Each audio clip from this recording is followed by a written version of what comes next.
The bases dropped on a crazy Friday ahead of a crazier weekend here in SDH land. Soccer Down here live for July 5th. 3 giant matches for us to talk about to get you set for Sunday. It will start with the U.S. women's national team in the World Cup final. Essentially hosting, although the Netherlands will have quite a few fans there in Lyon. Probably, I'm going to say 2/3 U.S., 1/3 Netherlands when you get into the crowd and the crowd noise. We'll see how that actually plays out.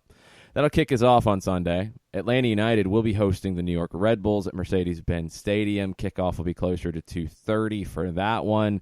And then in the evening, it will be the U.S. men's national team in the Gold Cup final against Mexico from Chicago.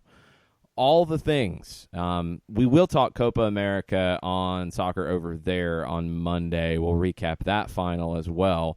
Peru surprises a lot of people and gets to the final against Brazil. It's Peru's first final since 1975.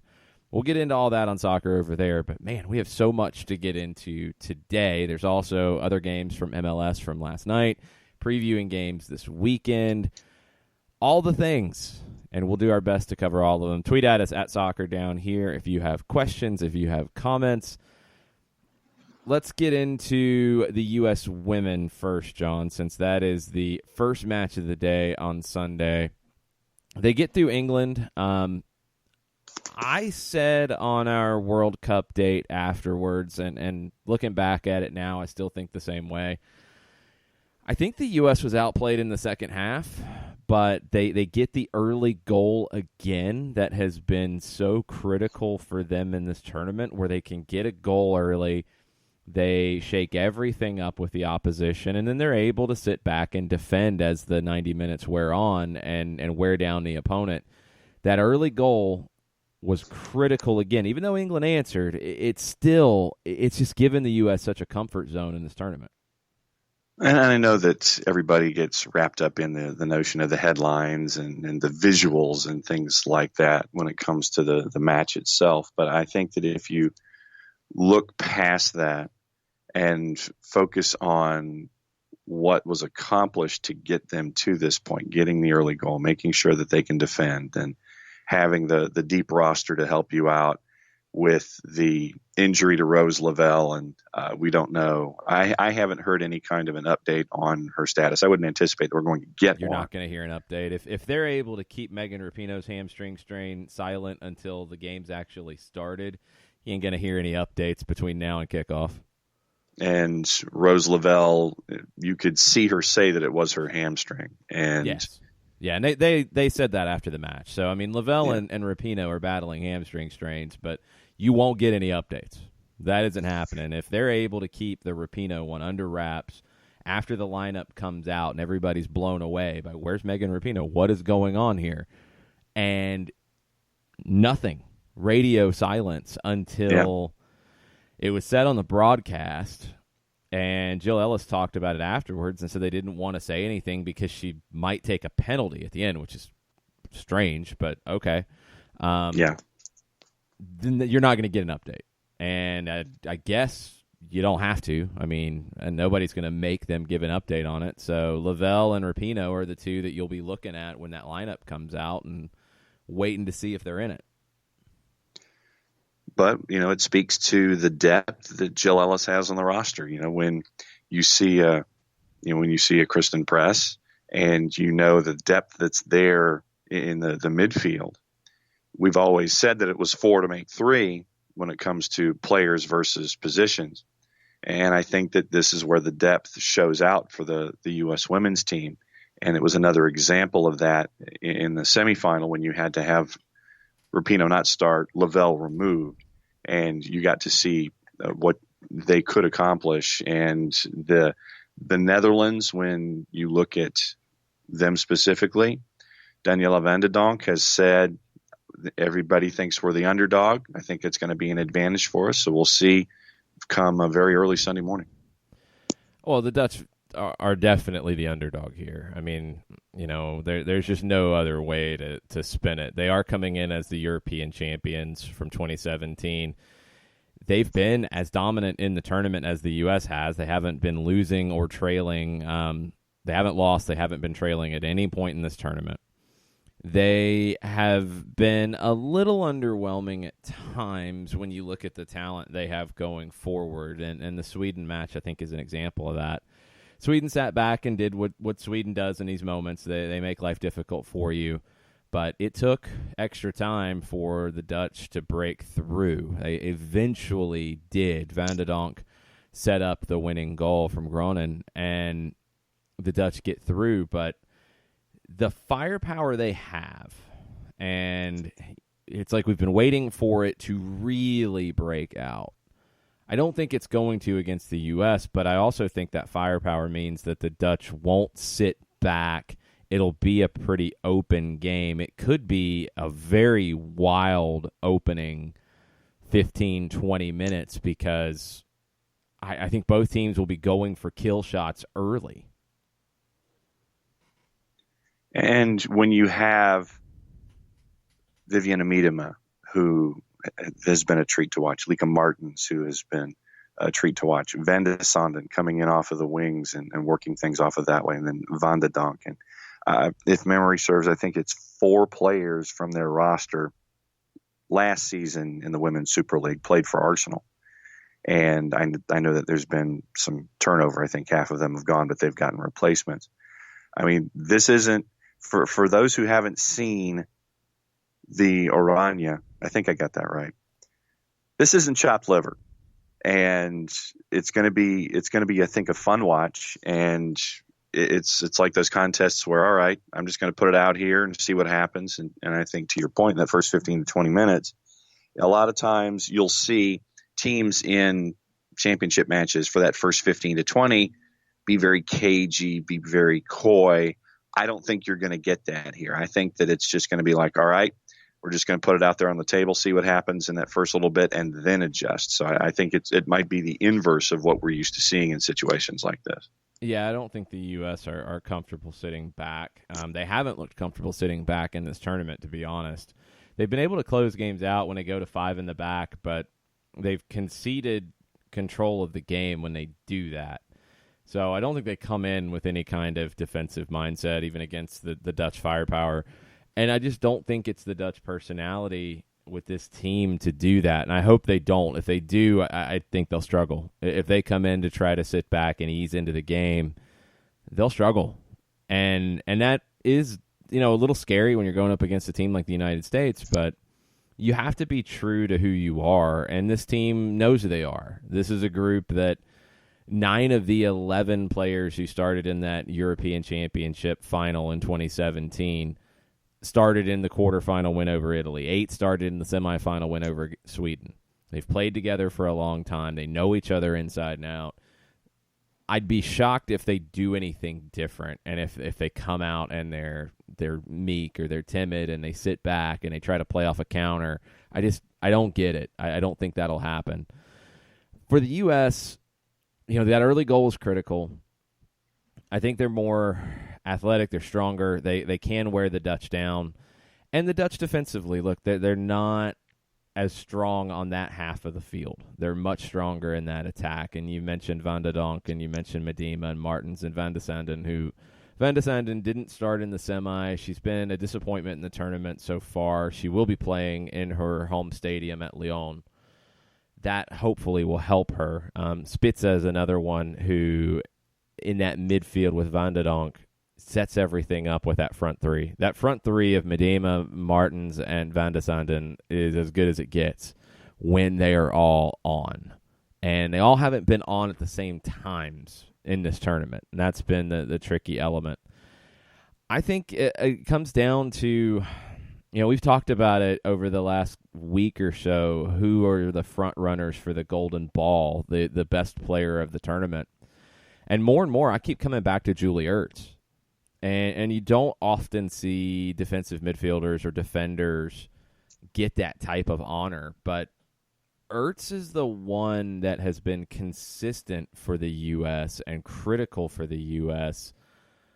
because she's the one who allows them to control the midfield when they need to. If you go back and look at the touch map for England in the first half, there's a giant hole in their touch map where Julie Ertz plays. They just no part of dealing with Julie Ertz in the middle of the park. And then when she drops into the back line, they concede possession, they concede control of the game, but they've been able to defend and hold on and win things. So for me, the first half, Ertz versus Van der Donk is the key here. And whoever wins that battle could be the one that sparks their team to win the match. But if the U.S. wins, I think it's going to take Julie Ertz having a big game. And unless something crazy happens in terms of another hat trick in the final or something like that, I would vote for Ertz as the Golden Ball winner at the tournament. I was going to ask you, as you were bringing up the discussion for Golden Ball, how many folks look and kind of defer more toward the shiny object as opposed to the pieces that actually make something happen? They always do. You know that. I mean, that's not a soccer thing. That's a sports thing. Defenders never get credit in those types of moments. You don't see, glue players or defensive players win MVPs. It doesn't happen. It's the players who score the goals. It's the players who hit the home runs. It's whatever. This tournament's a different one, though. It has a little bit of that 2006 feel on the men's side where Cannavaro won the Golden Ball because there wasn't one attacking player who stood out. And, you look at the U.S., Megan Rapinoe didn't play the semi. That makes it a little bit harder for her to win the Golden Ball. Alex Morgan had her big game in the first one against Thailand. Is that going to be enough to win the Golden Ball? I think Morgan would be in the running because she's given this team so much off the ball as well. She would be up there for me. And I think if she gets a goal or if she gets more than one goal, she wins the Golden Ball if the U.S. wins the tournament. If she gets a goal, it probably would be enough for her to win the Golden Ball. I think Ertz, though, might be the most deserving of anyone in the tournament because I think she's been that important for the U.S. But players in those positions don't ever get that recognition. And that's why I turn this into the MVP versus Cy Young discussion, I guess, for lack of a better way to phrase something like this. No, that has nothing to do with this. I mean, that's not even the same thing. That's a different situation altogether. But, Golden Boot and Golden Ball is not necessarily the same on a regular basis. It does happen where sometimes things play out that way, but it's not nearly the same type of conversation. I think in this case, your Golden Boot winners, if England had won and got to the final, you'd have to consider Ellen White for the Golden Ball. Right. I don't think that's going to happen now.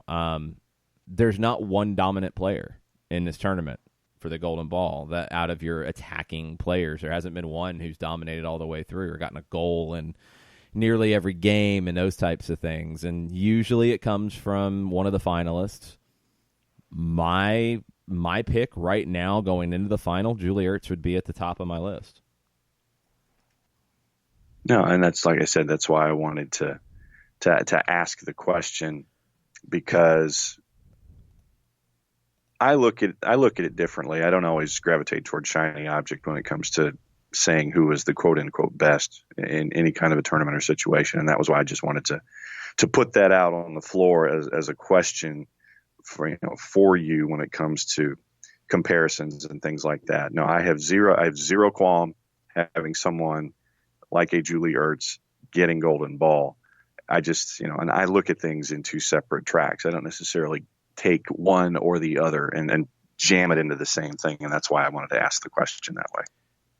No, I'm not saying you do, but I'm saying that most voters do. because that's how it plays out. So right. This is a tournament where I think you could see the rare situation where it's not a big-time goal scorer who wins the golden ball. And I think it's a tournament that's how it should play out. So we will see, because I don't think the U.S. wins the tournament on Sunday if Julie Ertz doesn't have a big day, especially against Van de Donk. That's the player who, as good as that front three is with Medema, Martins, and Van de Sanden, I don't think they're able to do it without Van de Donk having a big day. And she doesn't have a big day if Julie Ertz plays the way she's played in this tournament. She has to be in that number 6 role to start, and I think she will be. And I haven't been a big fan of the drop to 5 in the back and dropping Ertz into the back line the way that it's happened. I think it's happened a little too early at times. Yeah. And I feel like then the U.S. has been a little more hanging on than they should be. I hope that doesn't happen here. If the U.S. has a 1-goal lead going into the 60th minute, I hope you don't drop Ertz, because I think you're going to need her to be more on top of Van de Donk to not let her create. If she drops and there's more space in the midfield, I think the Dutch have the firepower to hurt you. I think England probably should have hurt you. And that's what, when you look back at that game, I was surprised they pulled Keira Walsh when they did, because I thought Walsh was starting to split open the U.S. defense. And I was surprised that the U.S. never rearranged to get 3 in the midfield again, because dropping Ertz meant you were playing sort of a 3-4-3, but really it played more like a 5-2-3, and you had 2 midfielders in there battling 3, and you're going to get split open. You're going to be on your heels in that situation. So I had questions. It worked out, and you dodged a bullet with an arrow offside, and you dodged a bullet with a penalty save from Melissa Nair. And before we go to break, let's talk about Nair. I thought she answered a lot of the questions that were there about her going into the tournament. I thought she answered a lot of them in that semifinal win. Not just the penalty save. It was a poorly struck penalty. Nair makes the save and keeps it, which is really big. You don't give up the rebound there. The save she made going high to her left was an outstanding save, one of the best of the tournament. She stood up, and I think now you see a team that has a little more belief in their goalkeeper in big moments. To see the reaction, and I'll gravitate toward the PK save here first, to see that kind of a reaction where she's getting mugged, but you look at Nair's face, and it's basically, yeah, all right, let's put that behind us and let's focus on what's going forward. I thought that was a cool thing to see. It's like look, it's done, it's over with, I did it, let's just move forward. And to have moments where you can go full extension and make big saves, I think that to say that she's grown into the tournament sounds incredibly cliche, and I'm not going to say it that way. But I think that she has become more comfortable in her place and more comfortable in her duties and what it's like to be between the sticks for the U.S. national team in this tournament. So I think that she has really re-emphasized that the decision that was made to have her as the primary keeper as the tournament has gone along has been the right one, and you've seen her become more comfortable in those shoes. She's done the job. I still worry a little bit on crosses. I still worry a little bit on set pieces. She hasn't been tested too much in those moments, and we'll see if that comes up in the final. But I think the reaction on the penalty and just in general the way this team is playing, you can see that confidence growing in their goalkeeper. And defenses always play better when they're confident in the player behind them. And I think you're starting to see that a little bit more with the United States. Let's take a break, come back. We'll talk about the men's side of things. The U.S. men are in the Gold Cup final against Mexico. Very different set of circumstances than the women, where the women are the clear favorite coming in. The men are not. I'd say Mexico is the favorite, maybe not as much as we thought they might be coming into the tournament. We'll get into some of the particulars of how the U.S. have played in the Gold Cup and what to expect in the final against Mexico right after this. Looking for future leaders we can trust and believe in? Look no further than the high school student athletes right here in Georgia. High school sports teach young people how to be effective leaders. It begins by making their grades and being on time for practice. It includes learning to listen, following directions, accepting responsibility, being a good role model. And it's about respect for officials, opponents, the rules, and each other. The result? It transcends sports. It gives us hope for the future. High school sports. There's so much more than just a game. This message presented by the Georgia High School Association and the Georgia Athletic Directors Association.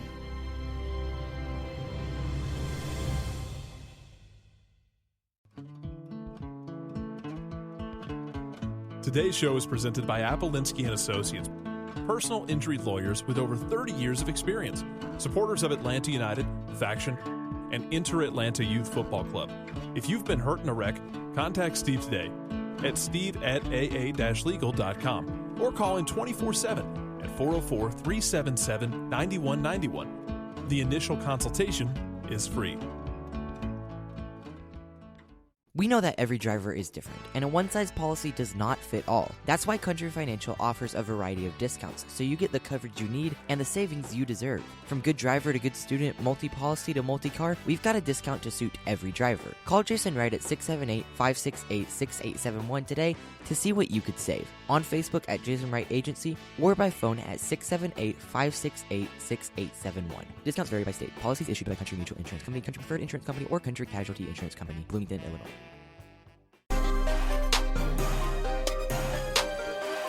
Welcome back. Soccer Down here, July 5th edition.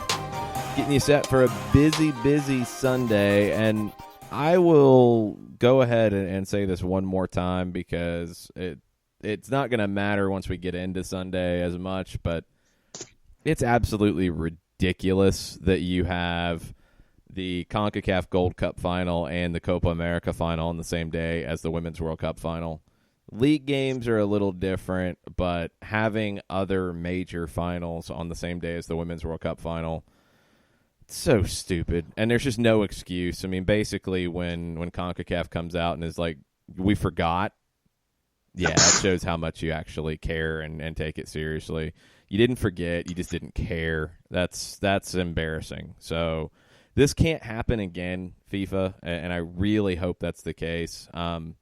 We've seen the numbers across the board on the Women's World Cup in terms of TV ratings, and not just in the U.S.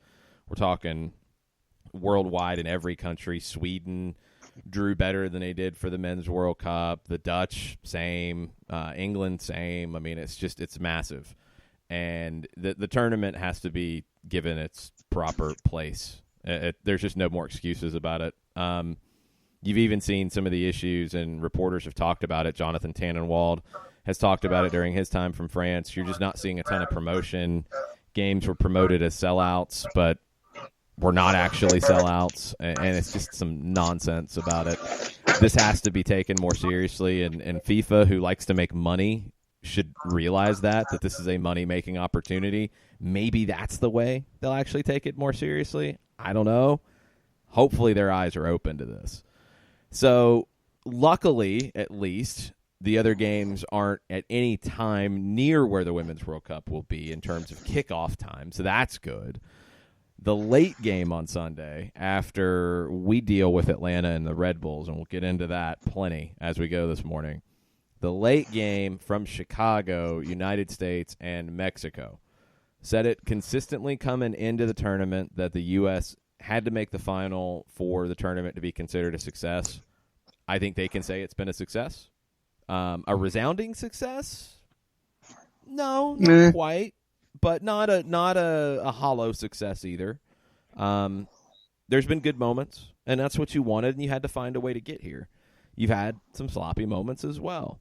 The semifinal win over Jamaica, I think, was a good night, a very good night for the United States, and a needed night where you started to feel like, okay, there's some positivity around this team. Now, where it's tricky is getting to the final was the key. Had to do that. Now, does it go up in flames against Mexico if you have a bad loss? Does it completely change on the positive side if you have a good performance or you get a win here? Mexico's the favorite, but I don't think they're a unassailable force here either. No, and in the break, just out of sheer curiosity, I wanted to see what the juice box purveyors thought about this particular match. And out of the blocks, they think it's going to go more than 90 minutes. They do believe that Mexico will eventually raise the trophy, but they think it's going to take a while. Very well could. But this Mexico team is a strong one. They've had some hiccups here in the knockout round. The U.S. had a hiccup in the quarterfinal, 1-0 over Curacao. Mexico had to deal with Costa Rica at that stage, and that's a different type of opponent. It's a 1-1 draw in regulation and extra time. Mexico gets through on penalties. They get a very questionable penalty to beat Haiti 1-0 after extra time in the semis. Very questionable penalty, extremely questionable, before it got to extra time, sorry. So Mexico comes in with some questions, maybe not quite as many as the United States, but we know how Mexico roughly plays here in Atlanta anyway, with Tata Martino at the helm. It's a little different than the 4-2-3-1 that he favored here in Atlanta over the majority of his time here. You've got some differences in it. The midfield is probably the most interesting bit, with Jonathan Dos Santos of the LA Galaxy absolutely key, I think, dropping in and being that 6. And then you get Jesus Gallardo, who's more of a left winger, playing as a central midfielder here, and he'll look to drift left. And then Andres Guardado is more of the box-to-box central midfielder, holding things down from an attacking perspective. But he has to find that balance, because Gallardo's natural inclination is to slide over to the left. When that midfield is in sync, with Dos Santos dropping, Guardado filling the rest of the space, and Gallardo creating some overloads, it can be really dangerous, but it can also really get out of shape, and the U.S. could take advantage of that. And for the U.S., obviously, I think eyes gravitate toward Jozy Altidore and his presence up top. And I think that what we've also seen from a national stage, what Weston McKennie can do with his input as well. And that, I know, obviously for me, I kind of gravitate toward the front when I'm looking at the U.S. When it comes to Mexico, I look at the back and what I've seen with Memo Ochoa in this tournament. But for the U.S., I'm looking at how things are going to work through Altidore and see what they can do up against that Mexico defense, and when it does get stretched, how they could take advantage. Yeah, Altidore is going to have a pretty successful battle against two strong center backs in Carlos Salcedo and likely Hector Moreno. These games are always tough because of the emotional aspect of it. You're going to have all kinds of shenanigans on and off the ball. You're going to have to manage your emotions. And Altidore is one that we have seen at times have issues with that. And he will be provoked. And he will be, Mexico's going to try to lead him down a pathway to pick up cards and get out of his game. Be very curious to see how he manages that. Christian Pulisic, a lot of people have talked about him in the build-up, as they should. I thought he had a really good night in the semifinal, couple, kind of follow-up, rebound goals. But Pulisic is able to do what he does, in my opinion, because of the tournament that Weston McKennie is having. And I feel like this has been a little bit of that coming out party for Weston McKennie, where he's been the best player for the U.S. in the tournament. And you mentioned Pulisic, and I know that a lot of folks are thinking that he will be the be all and end all, and I think that he will be a part of an anticipated success in the future. And I know that a lot of folks gravitate toward Christian Pulisic. No, he's a part of the process, and it's growing. And so I'm tempering my ideas of I'm trying to figure out how to phrase this. Yeah, I don't know what pathway you're going down. I mean, I'm not knocking Christian Pulisic. No. I know you're not knocking Christian Pulisic. I'm just saying that it's not going to be. No, I'm not. I'm just saying that don't anticipate. Don't put the entire mantle of success on the future of the men's national team on him. Have him be a part of the process and not just the focus of all of your eyeballs all of the time is what I was trying to say. No, I don't go down that road at all. Christian Pulisic should have eyeballs on him. I mean, he's the best player that the U.S. has. Let's be real about it. He's the most talented soccer player the United States has the potential to end up being the best player the U.S. has ever produced. All that's there. Chelsea doesn't spend stupid money to bring in Christian Pulisic if he's just a nice player, a good piece. So it's okay to have those expectations. It's okay to have all the eyeballs looking at Christian Pulisic. Just understand that there's more in this team than him. And that's what I'm getting at. Yeah, but it's not about Christian Pulisic can't lead this team. Yes, he can, and he should, and he needs to. And he should be taking that on. And we should be talking a lot about Christian Pulisic. If we're not, there's a problem. But there are other players who have done really well in this tournament as well, and that's nothing to do with Christian Pulisic. Weston McKennie's had a great tournament, and I think you're starting to see how important Weston McKennie is to this team and how having that second key big player, and I'll be curious to see if Weston McKennie's performance turns some heads at the club level. McKennie, for me, has been maybe the MVP for the U.S., that most valuable player. Pulisic has been maybe not quite throughout the whole tournament at the level you want him to be, but he steps up and he gets the big goals in the semi. McKennie, for me, though, has been the best player in the tournament for the United States, and that's been key. You're going to need both ultimately to do what you want to do, and that's be competitive on the world stage. Keep an eye on McKennie, and who else is going to step up? Those are the questions. We haven't seen Tyler Adams because of the injury. He would likely be that next one, although there are questions about position and where he's going to play. We know all that, and we haven't had any answers yet because he's been injured. Who else is going to step up here, and who else needs to step up in this final against Mexico? I look out wide, and it's probably going to be Boyd and Areola in the final. I think Paul Areola's had a good tournament, and my criticism of Areola has always been the work rate's there, he puts himself in dangerous positions, but the final product hasn't been there. It feels like it's a bad shot or a bad pass at the end of good sequences. Getting more production from him in this tournament, that's been critical. Boyd, I think we're still getting to know, but the talent he brings to the table is big. And if either one of them have a big day in the final, that could be critical for the U.S. to get through here and win this thing. I think they can.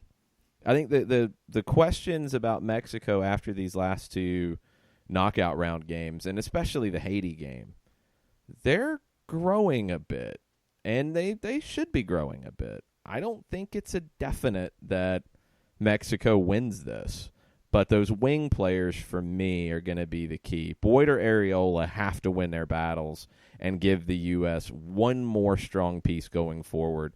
We know what McKennie can do. We know what Pulisic can do. You got to get something out wide to open this Mexico team up. Well, and then you saw what with what Pulisic and Areola could do when they're paired in the matchup against Jamaica. Then let me ask you this about the back. The replacement of Nick Lima with Reggie Cannon. Obviously, that kept a guy like Leon Bailey from doing a whole lot. But what about the back for you when it comes to a matchup against Mexico? Well, long-term, the back is probably the most unsettled part of the U.S. because I don't think we've necessarily settled on a center back pairing at the moment. A lot of guys are kind of in and out of club lineups, so they're not getting consistent time. It's hard to have a regular duo at center back at the moment. Right back, again, long term, it seems like the idea is to play that hybrid role with Tyler Adams. Nick Lima can do a little bit of that. He can also give you normal play as a right back. Reggie Cannon gives you some different elements than Lima. I wonder if in the final with Mexico speed, you don't think to look at Nick Lima, who has played left back consistently for San Jose this season, moving him over to the left and playing Cannon on the right and playing a more traditional back four. I think not even thinking about the hybrid right back tucking in and being an extra central midfielder, and play a traditional back four against Mexico. I would lean that way. I think Tim Ream can work in the hybrid situation where he's a left back tucking in as a left center back. As a true left back, I don't know how much he really gives you. And I think Lovitz can play that role as well, but Lima's had a good season at left back for San Jose. I would like to see that. I think Lima and Cannon out wide will give you the speed that you're going to need to deal with Antuna and likely Pizarro out wide for Mexico.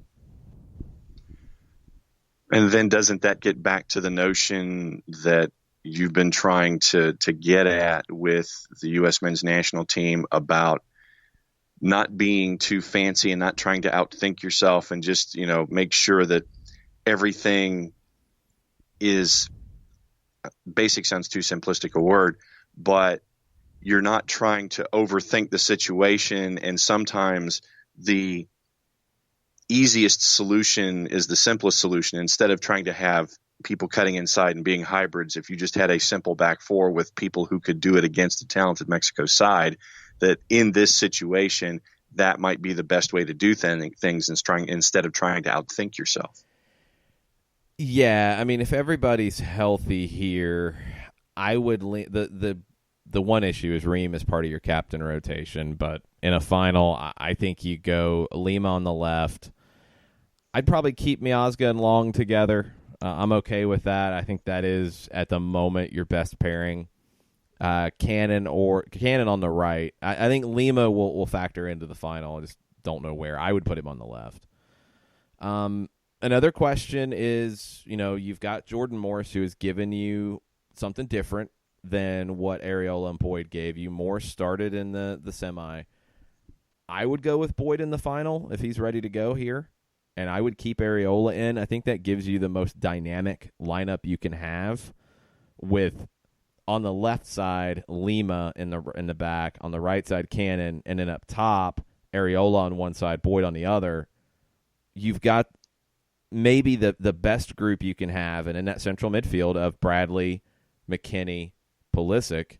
McKinney's going to have more defensive work to do in this one. He's going to have to be very disciplined, and we'll get to see a lot about who Weston McKennie is in this final. But that's a lineup that can play with Mexico.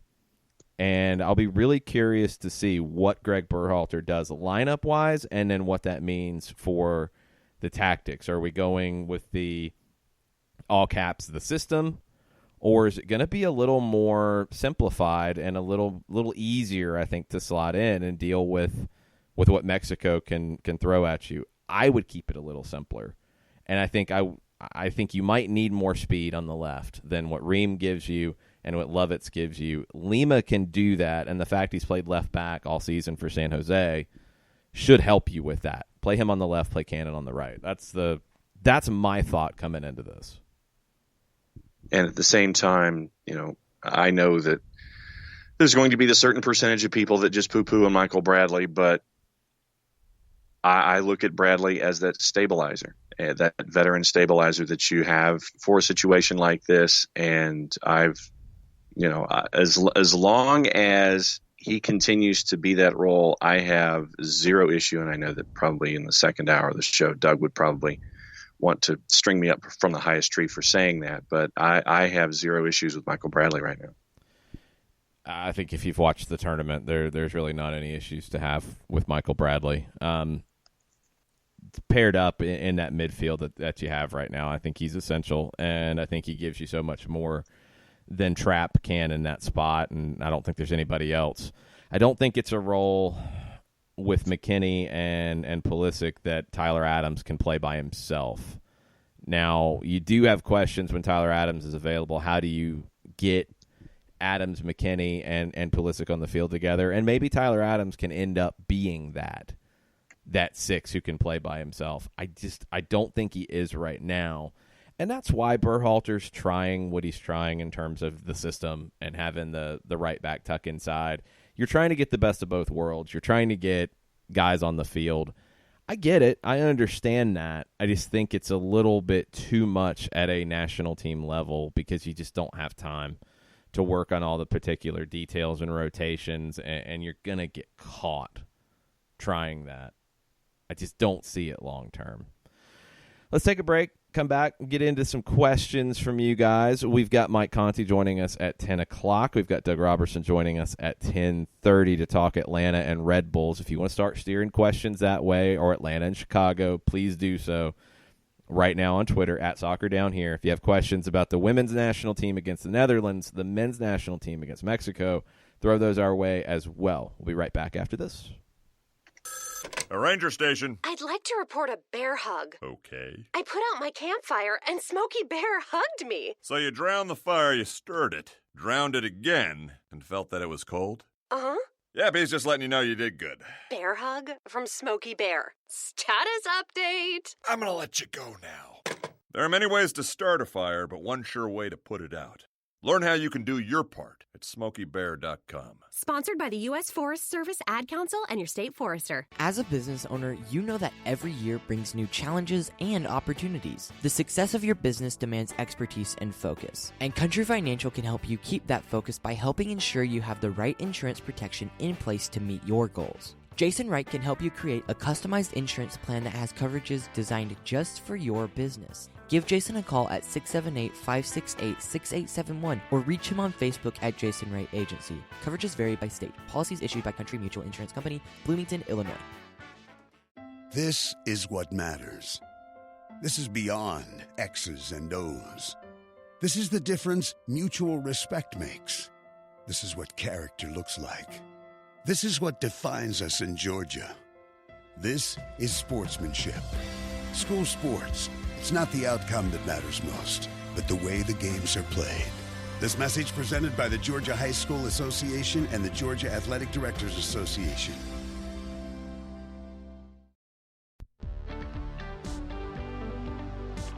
If you've been hurt in a car wreck, contact my friend Steve Apolinsky of Apolinsky and Associates. He's been representing individuals for over 30 years throughout Georgia and Alabama. Email him at steve@aa-legal.com or call him 24/7 at 404-377-9191. The initial consultation is free.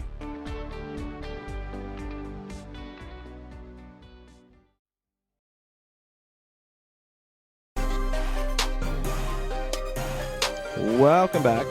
Soccer Down Here. July 5th, 2 days away from a crazy Sunday of soccer with 4 big games for those of us in the SDH footprint. Copa America is one that, look, we just don't have a lot of time to get into this and preview it. I'll probably catch it I won't be able to catch it Sunday night because the U.S.-Mexico game kicks off kind of late. So I will probably catch it Monday afternoon, but I will catch it before we get into soccer over there Monday evening. And Howard Hamilton from Soccer Metrics, who has been watching and studying the Copa America tournament and putting out some great analytical data on it, he's going to join us to help break down not just the final, but the whole tournament. Because I feel like it's been, nice. For me it has anyway, it's been kind of lost in the shuffle. Because I've been, so wrapped up, obviously, with Atlanta United and everything going on, but the Women's World Cup has grabbed the majority of my attention. Even the Gold Cup has taken a back seat to that. Copa America, I just haven't had as much time and energy to get into it.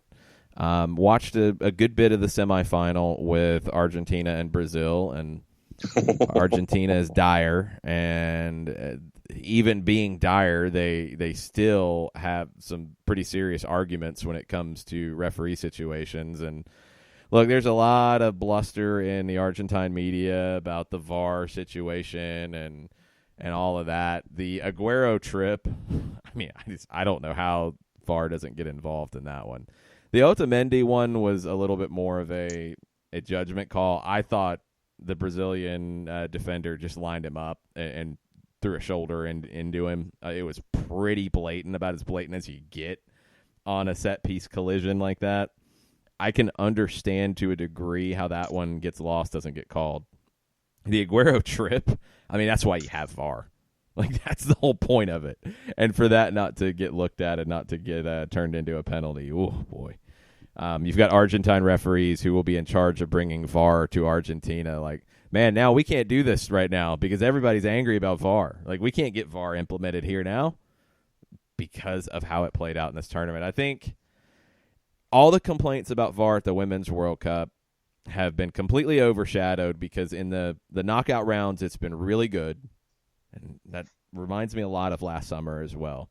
You get the better referees moving on. You get a little bit of a feel for where it is and where it should be, and it gets better as the tournament goes on. Copa America, I don't think it's gotten better, and it feels like it takes forever to get done. The technology's not quite the same, and it's just so slow. Ugh. We had some VAR issues to talk about from Atlanta and Chicago as well, and I hope that as all of that was going on, for those of you who are listening on 92.9 The Game, one, it's extremely complicated with everything that happened with the Leandro Gonzalez-Perez red card. I do think they ultimately got it right by the book. I think they did it the way that they should do it in terms of how it went down. I do wonder how much the referee Petrescu got caught in between the two different laws of the game, in that MLS is playing under the 2018-19 laws of the game. They're not changing in mid-season to the 19-20 laws of the game, and the definition of handball has changed.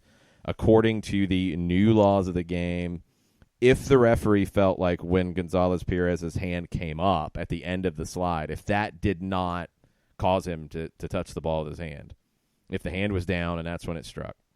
And I think it was, watching it back a few times, if the hand is on the ground in the slide, that should not be called according to the new laws of the game. But the laws of the game Major League Soccer is operating under, it is a handball. Or it's a judgment, anyway, of the referee to call, and it is called. And when it is called in a dog-so situation as a handball, you have to give the red. A lot of people ask about the yellow card and the double jeopardy. Handballs have always been separate from that. And pro referees have been clear about it. I tweeted out a link to an article after that law changed. That changed in the 2016-17 laws of the game about the double jeopardy situation with dog-so. So that's been around for a few years now. They handled it consistently with the way it's been handled. I just do wonder if the change in the laws of the game factored into why it was so complicated. And I do also wonder if Petrescu maybe forgot that he needed to give a red card to LGP, because he came out, pointed the spot, they start talking penalty, and then he got another buzz, or he put his hand back to his ear and then showed the red. Complicated situation. I hope I was able to explain it well. I really wanted to get that right because of how complicated it was, and I know that that's something that is very confusing and sometimes is made more confusing. So I hope I gave some clarity to it. Do I love the call? No, I don't. But consistently, the way it's been called, the way it was called in Chicago, would fit with that path. So let's see. On the Twitters, where would you like to go in particular? Wherever, you just want me to call it. Okay. All right. So, well, Chris Hutchison says, in honor of our team's performance on Wednesday, I'm going to sleep through the first 30 minutes of the morning's podcast. So he should be with us now. Oh, that's not cool, Chris. I know. And this one will give us a little time because we probably should talk about this one too. Tom Schreck, NWSL on ESPN is great. Why isn't NWSL a division of MLS, part of the same negotiations and contracts? Seems like the most efficient way to ensure longevity and stability is to tie the success of both to each other. Hashtag Wednesday never happened. Well, it's a separate business, so that's why it's not a division of MLS. It's a completely separate business entirely. So you have MLS owners that operate NWSL teams, and I do think that is the best way to go forward. The part that should happen, in my opinion, is that the NWSL should be marketed by Soccer United Marketing. That's where you can tie them together in a better way. And that, to me, is what would make sense. So the NWSL is owned by the teams. It's under a management contract with the U.S. Soccer Federation. That's what helped it get off the ground and give it the stability. Go back to when it was created. It was November of 2012 is when it was founded.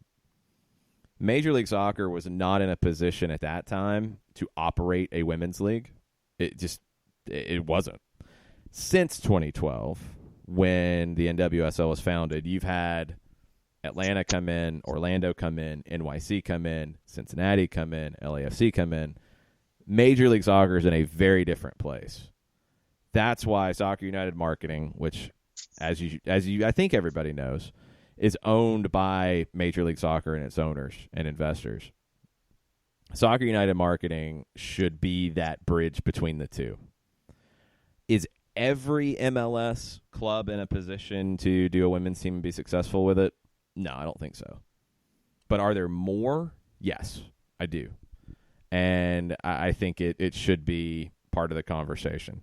I think since they bundle the U.S. men's and U.S. women's national team TV rights with Major League Soccer, they should bundle the NWSL in it going forward.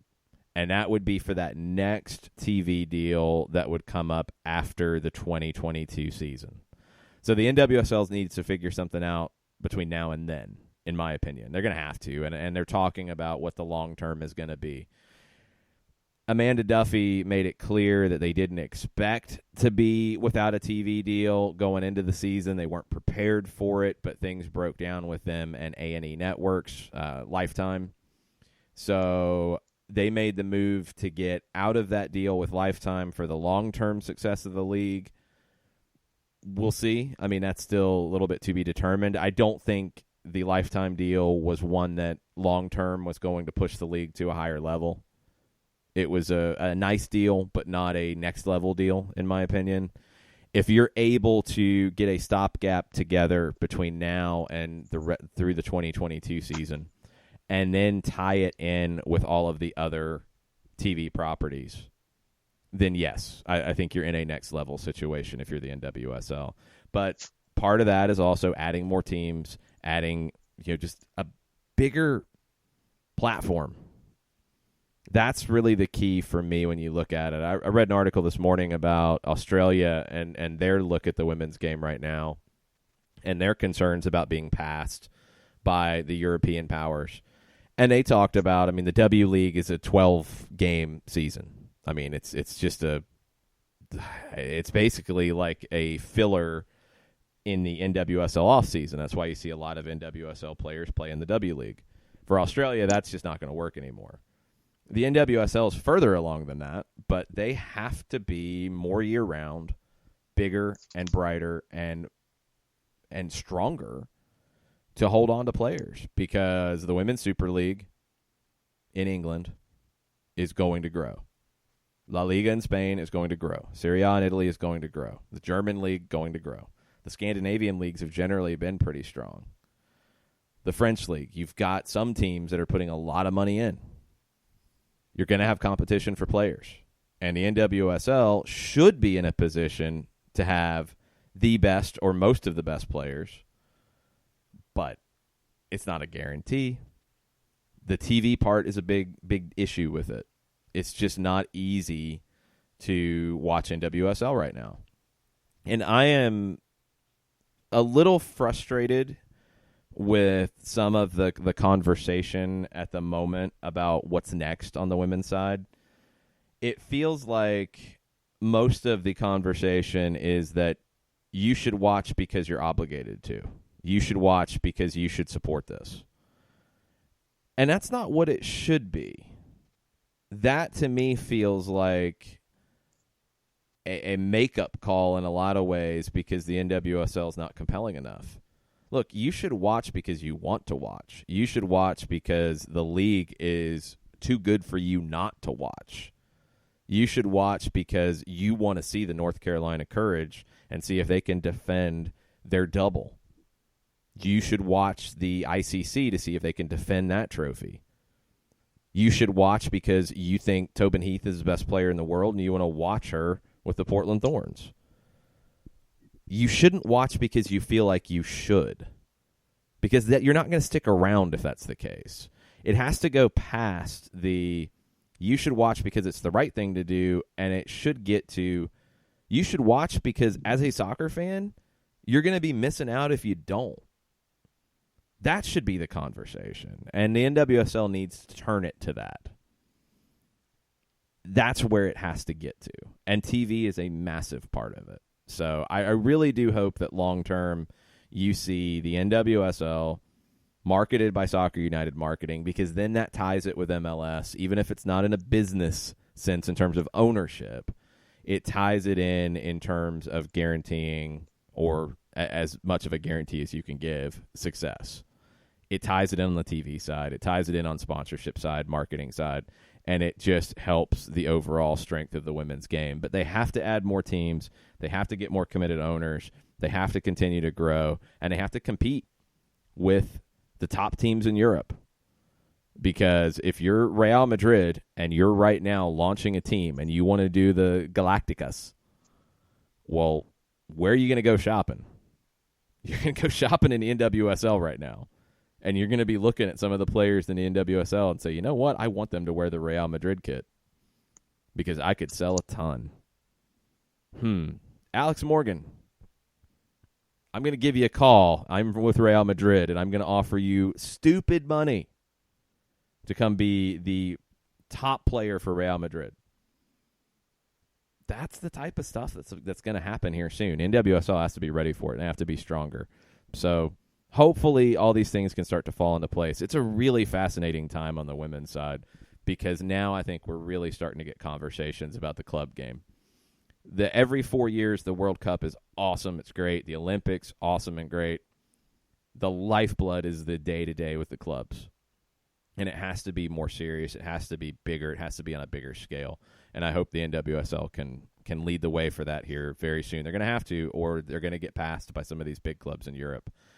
Let's take a break. Let's get Mike Conti on the line. Let's talk a little bit about Wednesday, and let's talk a lot about Sunday and the wildness of Atlanta and the Red Bulls, with both teams coming in after getting kicked in the face a bit on Wednesday night.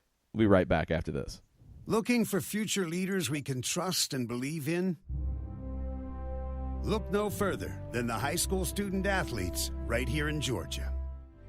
High school sports teach young people how to be effective leaders. It begins by making their grades and being on time for practice.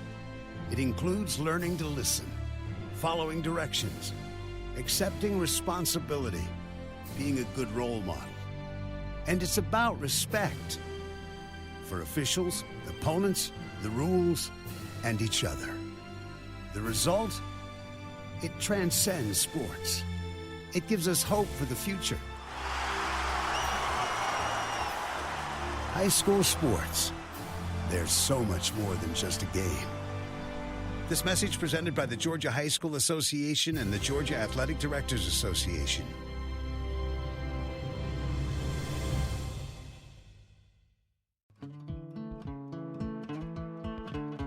Today's show is presented by Appolinsky & Associates, personal injury lawyers with over 30 years of experience, supporters of Atlanta United, Faction, and Inter-Atlanta Youth Football Club.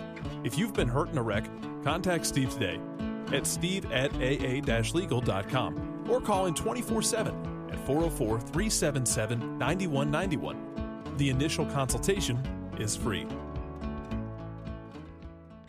We know that every driver is different, and a one-size policy does not fit all. That's why Country Financial offers a variety of discounts, so you get the coverage you need and the savings you deserve. From good driver to good student, multi-policy to multi-car, we've got a discount to suit every driver. Call Jason Wright at 678-568-6871 today to see what you could save. On Facebook at Jason Wright Agency or by phone at 678-568-6871. Discounts vary by state. Policies issued by Country Mutual Insurance Company, Country Preferred Insurance Company, or Country Casualty Insurance Company, Bloomington, Illinois. You're listening to Soccer Down Here daily on SDH Networks, a division of OSG Sports. Find us at Soccer Down Here on Facebook and Twitter. The time is now the top of the hour. Peep, y'all.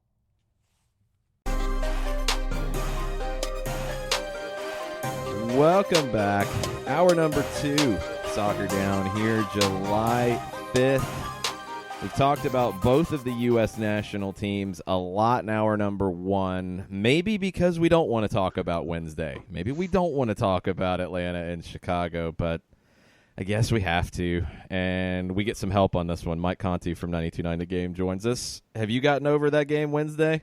Yeah, I mean, I was over it as soon as we left the stadium because it's only one night. You know, you see this happen a lot in soccer. You see it happen a lot in basketball and ice hockey and professional football. It happens. You have bad nights and just hope that it doesn't fester and become a trend. So, look, I mean, you gave up a really, really bad goal in a corner. You put yourself at risk of a counter on the second goal, and they hit you on it. Then you get the penalty. And by that point, I think you can't draw anything definitive from that match the rest of the way. So you only played about 13 meaningful minutes on Wednesday, and Atlanta United was terrible in those 13 minutes, but that's a very small sample size. So, you know, just keep it moving now, and hopefully you get something positive on Sunday. If you do, then I think the memories of what happened on Wednesday will go away pretty quickly. You know, I keep kind of flashing back to something that Allie Martin, one of our listeners, said early this season. And Wednesday felt like it in some ways where, you know, you didn't dominate the game. You didn't control the game in this one, but it was individual moments that crushed you. And in those first 13 minutes or so, it felt like individual bad moments, bad defending on a set piece, bad structure on defending a counter after your own set piece, and then, you know, the red card.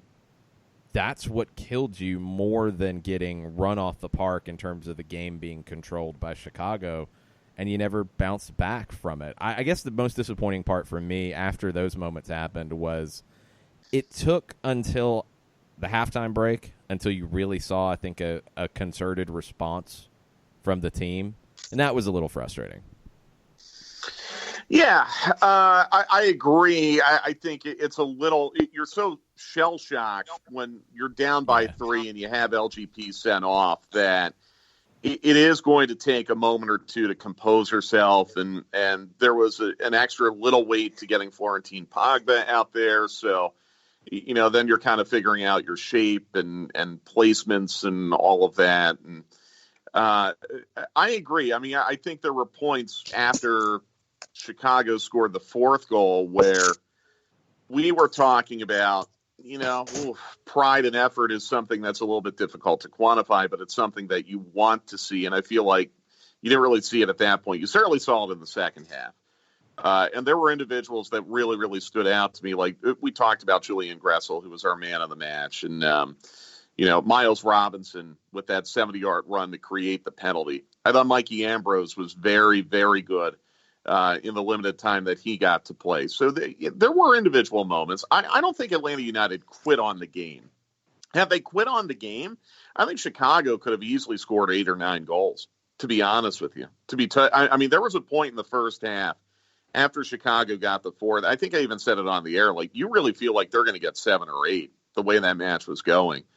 So the fact that Atlanta United didn't quit on the match, I think, is encouraging. I think it shows that they're responding to their manager, that they have that level of professional pride. And if you want to take an extremely glass half full look at it, you can say, well, you know, Pitti didn't have to play a whole lot, so he should be fresh for Sunday. And Joseph didn't play at all, so he should be fresh for Sunday. And hopefully you're in a little bit better shape moving forward for Sunday than you were before the match on Wednesday. Of course, LGP got red carded, so he can't play. But I feel like you can still fashion enough out of your personnel to have a back line on Sunday that would be just fine without him.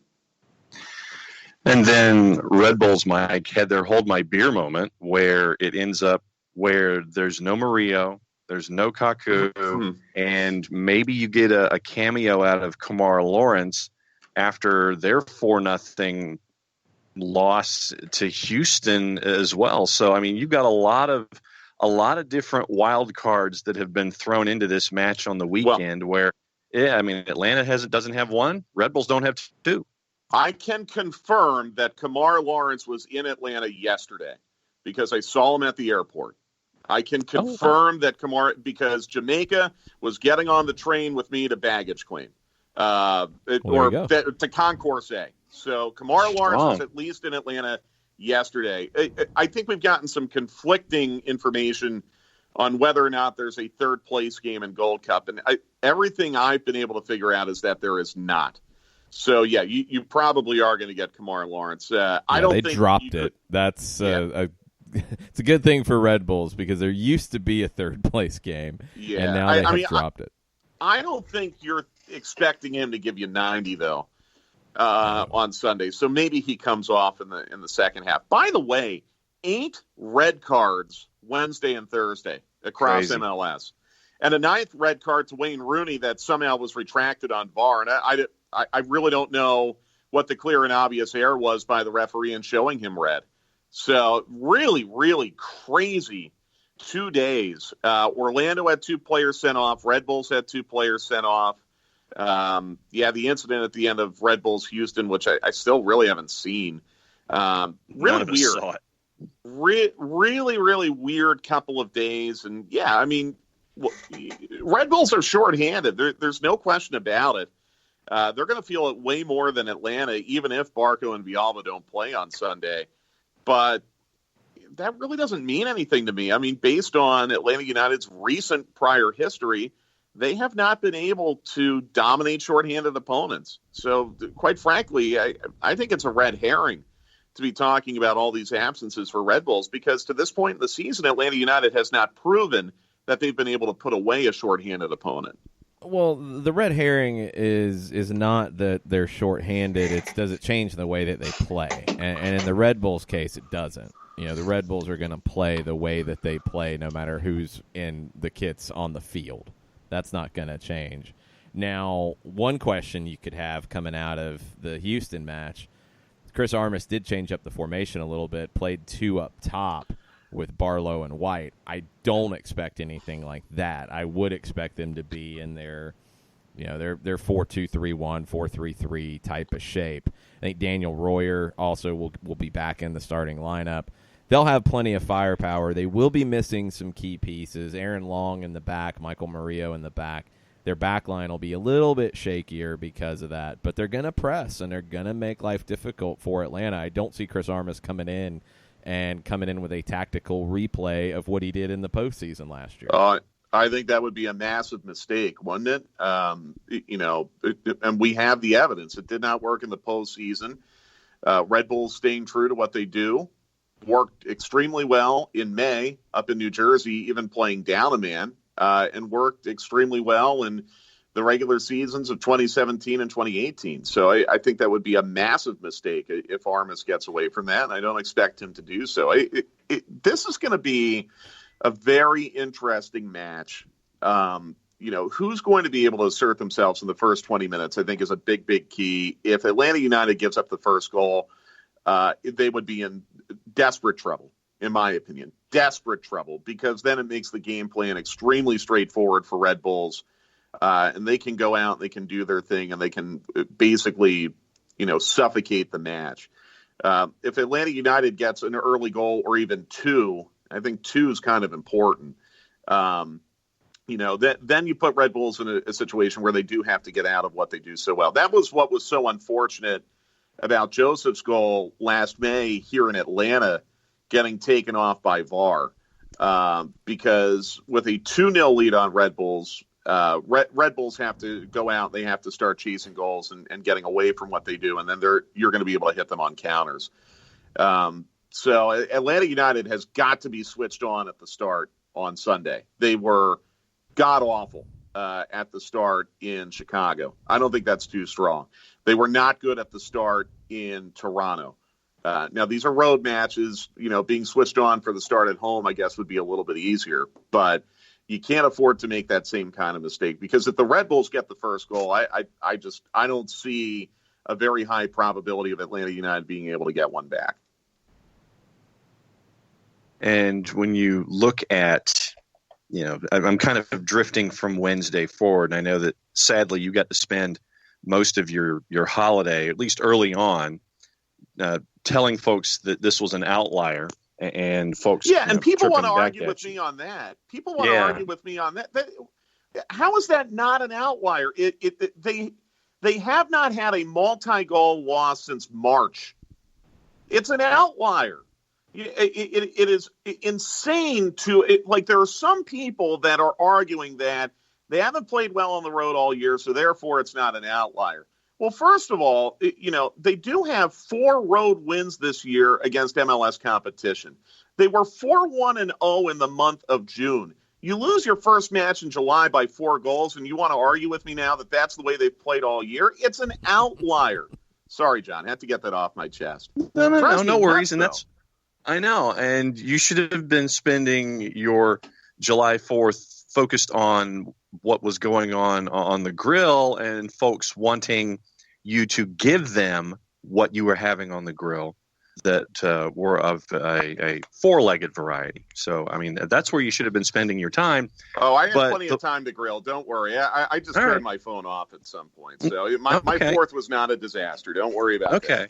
Well, because the way that I've looked at it in looking at what everybody was saying, an outlier versus not an outlier, you dropped a bunch of statistics, and I would have everybody go back into your timeline and read those numbers. But the way that I would phrase it is like this: there have been times where you've had a new boss at your job, and the new boss wants you to do certain things. You finally, after a little while, get accustomed to what the boss wants you to do, and then you have a bad day at work.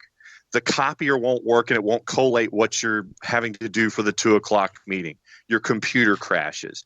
Your key card won't work to get you into the office complex. You're going to have a bad day. You try not to have more than one bad day with the new boss. That's how I view this. It's like this was a bad day with the new boss when you thought you had everything figured out at the new gig, and now you just dust yourself off knowing tomorrow's another day and don't do things to make sure that the new boss has another reason to get angry at you for the second day in a row. Yeah, I agree, John. And look, I mean, were there some non-outlier things that occurred on Wednesday? Sure. Atlanta United's defending on corner kicks has not been good lately. That's not an outlier. Atlanta United's defending on set pieces has been average at best. And they had some problems again on Wednesday. That's not outlier stuff. The fortunate thing is I do think that is correctable, but you haven't had a lot of time to train. It's almost fortunate that you're playing on Sunday as opposed to Saturday, because you can have a full training today and you can deal with some of these things. So there were elements, there were individual moments that occurred Wednesday that were not outliers. But, I mean, they're 10-4-0 in their last 14. 10-4-0.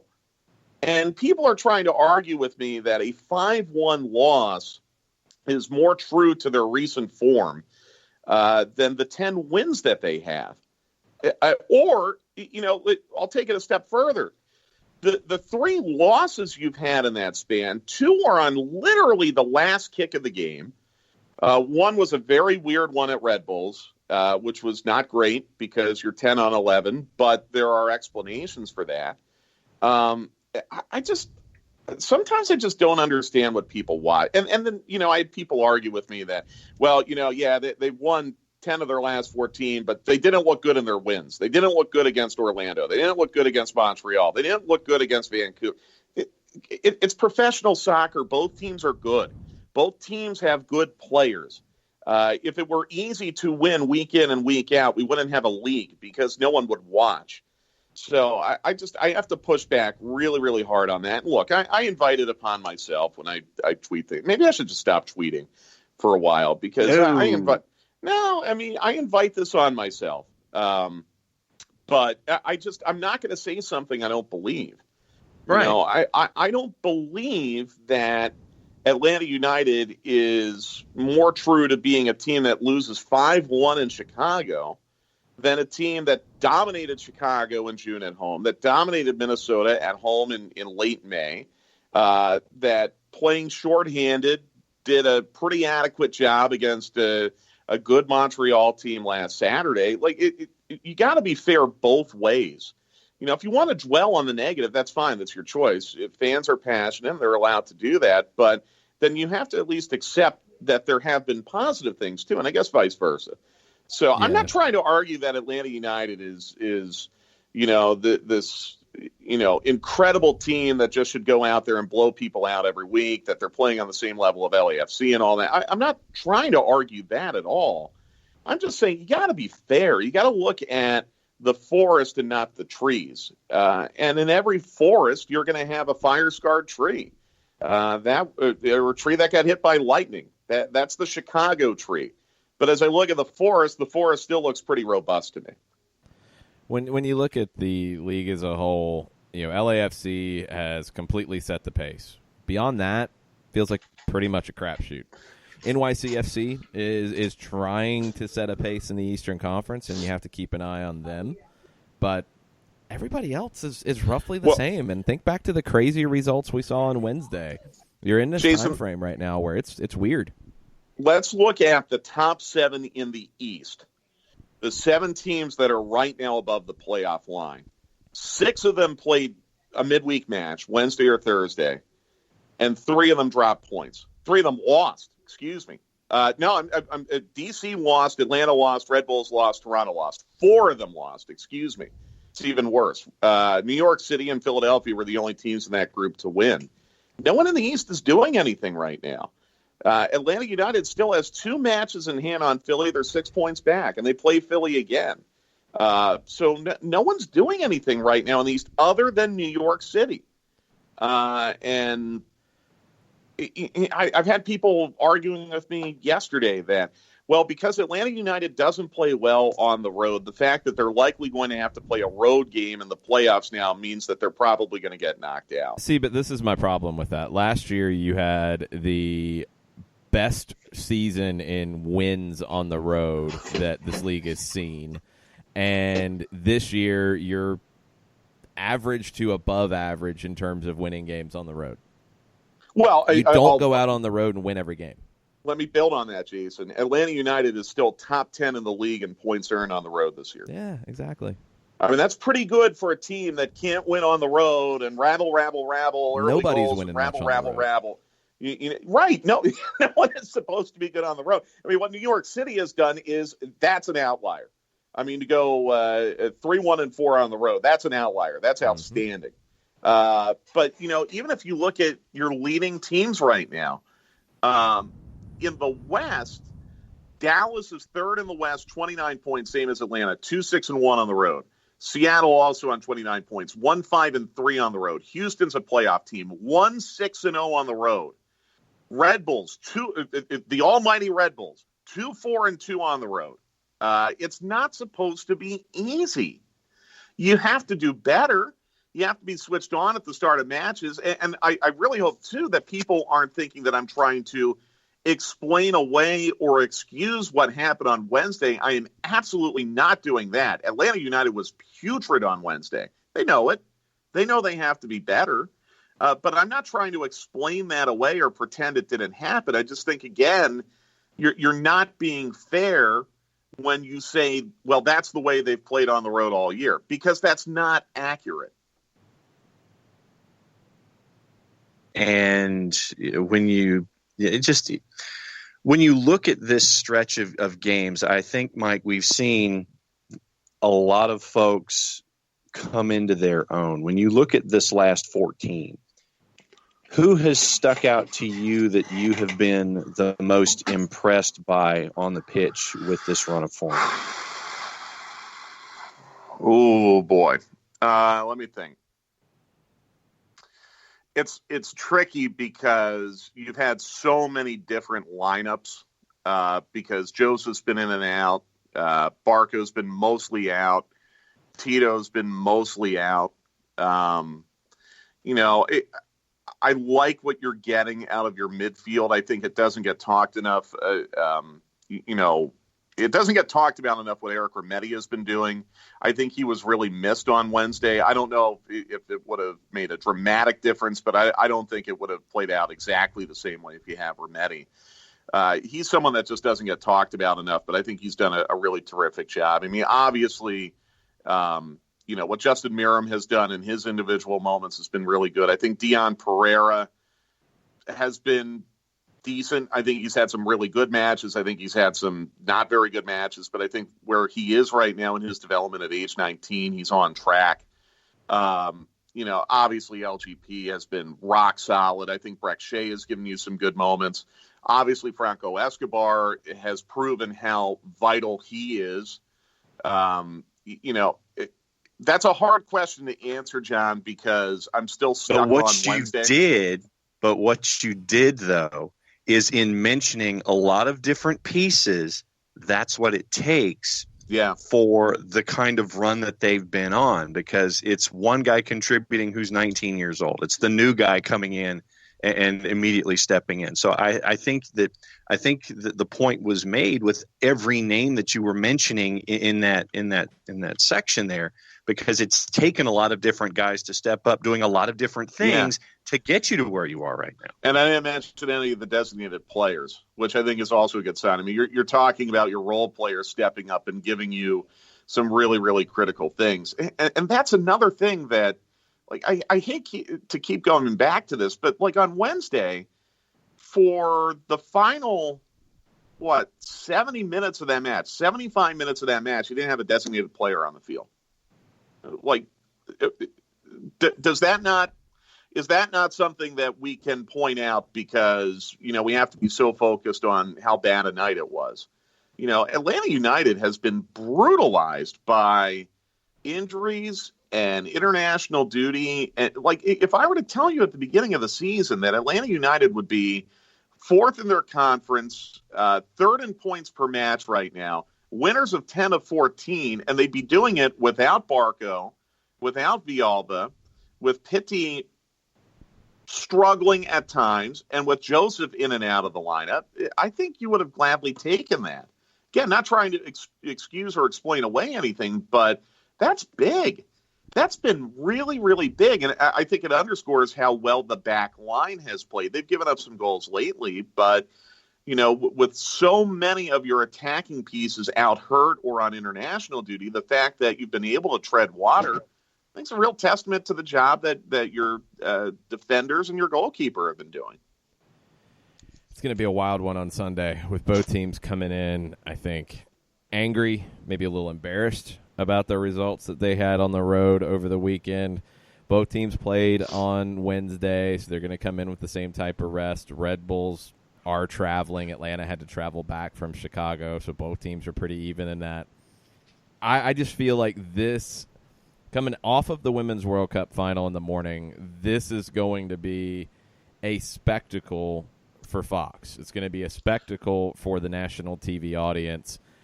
I don't know what kind of spectacle, but it's going to be a spectacle. Well, it will almost certainly be the most watched regular season MLS match of all time. Almost certainly. I don't know if the TV rating for the Women's World Cup final will equal what happened in 2015. And the reason why I say that is in 2015, you were coming on at 5 o'clock on a Sunday? This 5 time you're 6, coming on.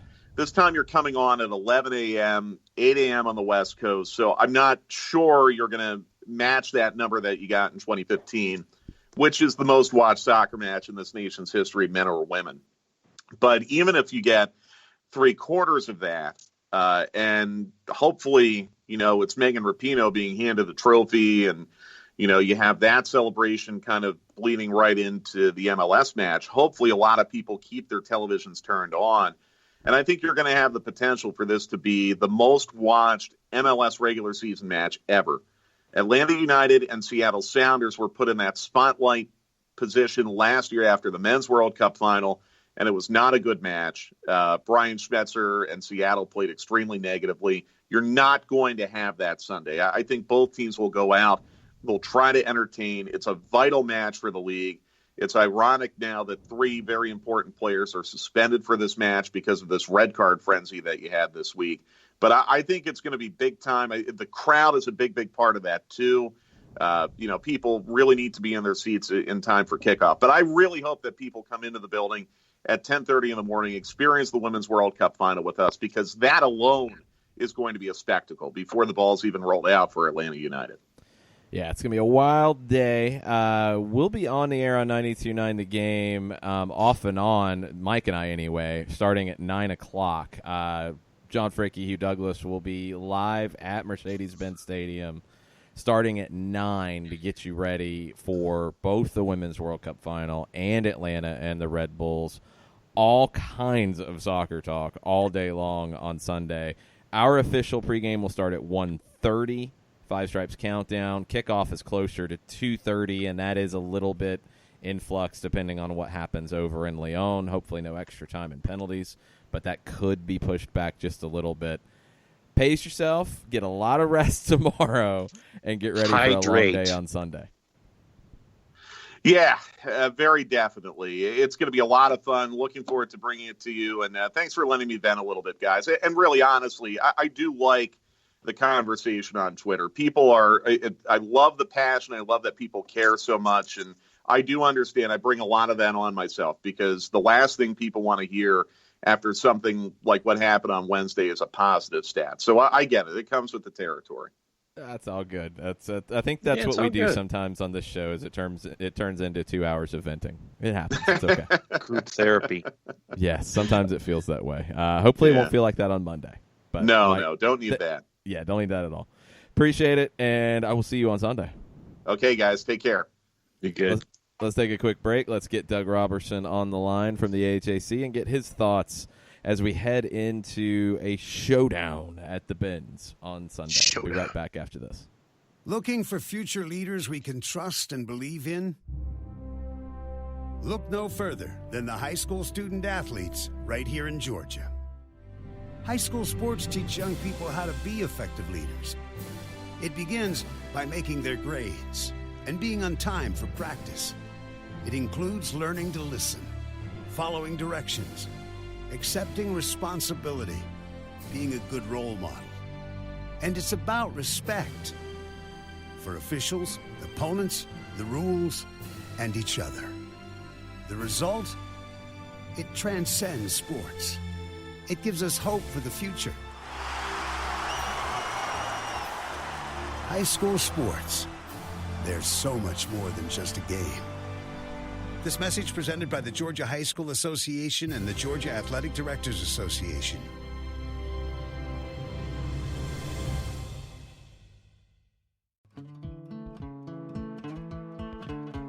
Today's show is presented by Appolinsky & Associates, personal injury lawyers with over 30 years of experience, supporters of Atlanta United, Faction, and Inter-Atlanta Youth Football Club.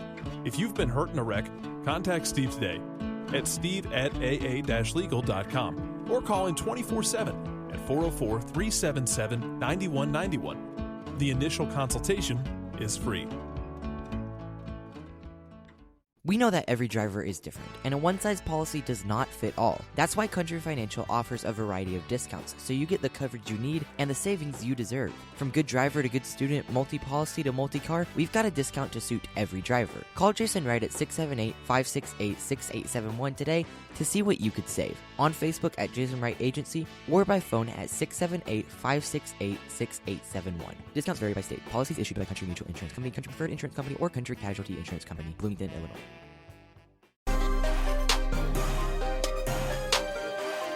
Welcome back. Soccer Down here.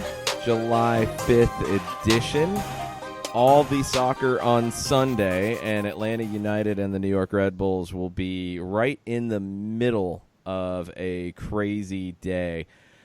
The U.S. comes in as the favorite in the Women's World Cup final. There could be a bit of a celebratory vibe by the time Atlanta and Red Bulls kick off, and I want to ask Doug Robertson from the AJC first, what kind of spectacle are you expecting out of this game with Atlanta and Red Bulls? These teams don't like each other.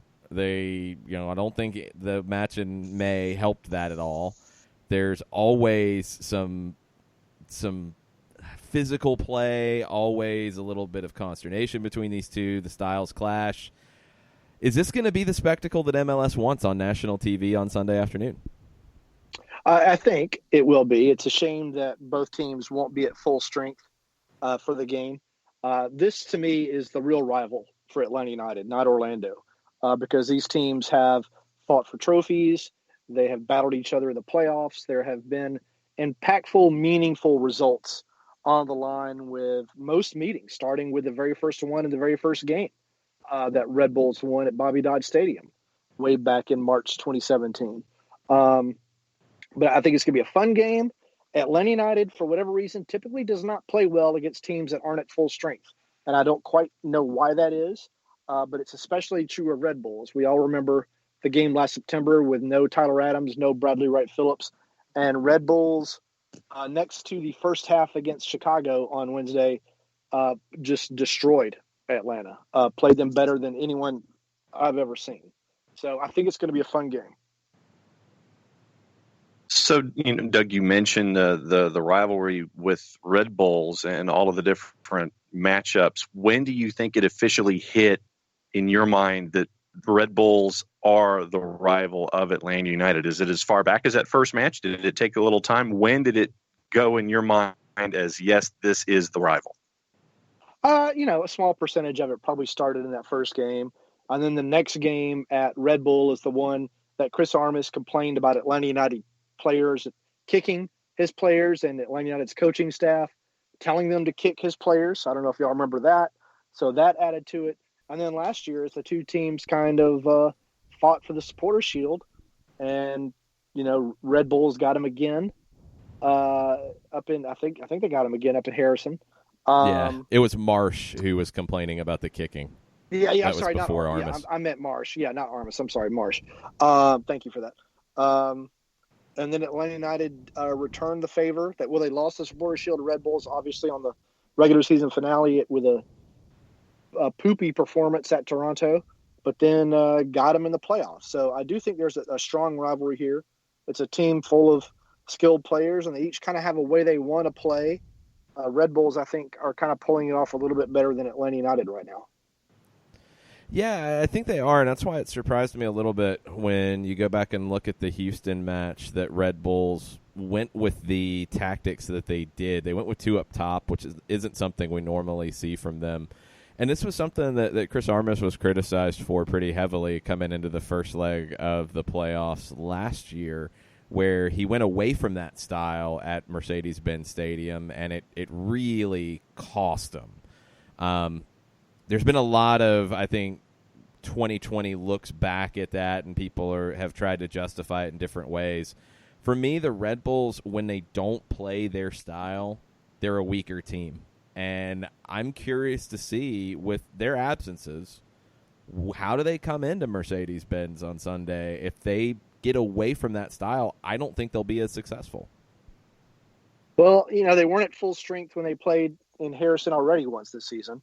And they were down to 10 men, and they still came away. Yeah, not so much the full strength issue, because that's where it goes back to the style for me. If they stay true to their style, being at full strength or not full strength doesn't really matter to them too much, because their style is their strength.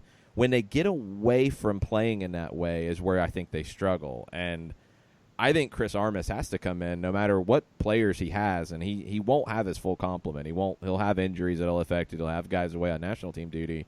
But if they get away from pressing, I just don't think they're as effective. And I'll be curious to see what he does coming in on Sunday. Yeah, I think he's a smart guy, and I think he's probably learned the lesson from the playoff game last year at Mercedes-Benz. And if he doesn't press, they could still beat Atlanta United because Atlanta United just is not going to score a lot of goals.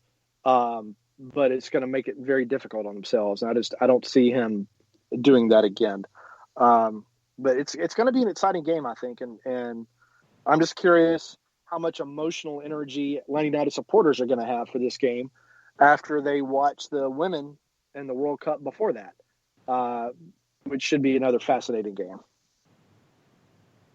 All right. Since you went there, I'll go ahead and ask you, when you're looking at that first match that's going to be on the Halo board, what are you anticipating? Because Jason and I talked about the first segment of the show. What are you anticipating when it comes to the women's national team chasing after the Women's World Cup trophy against the Netherlands on Sunday?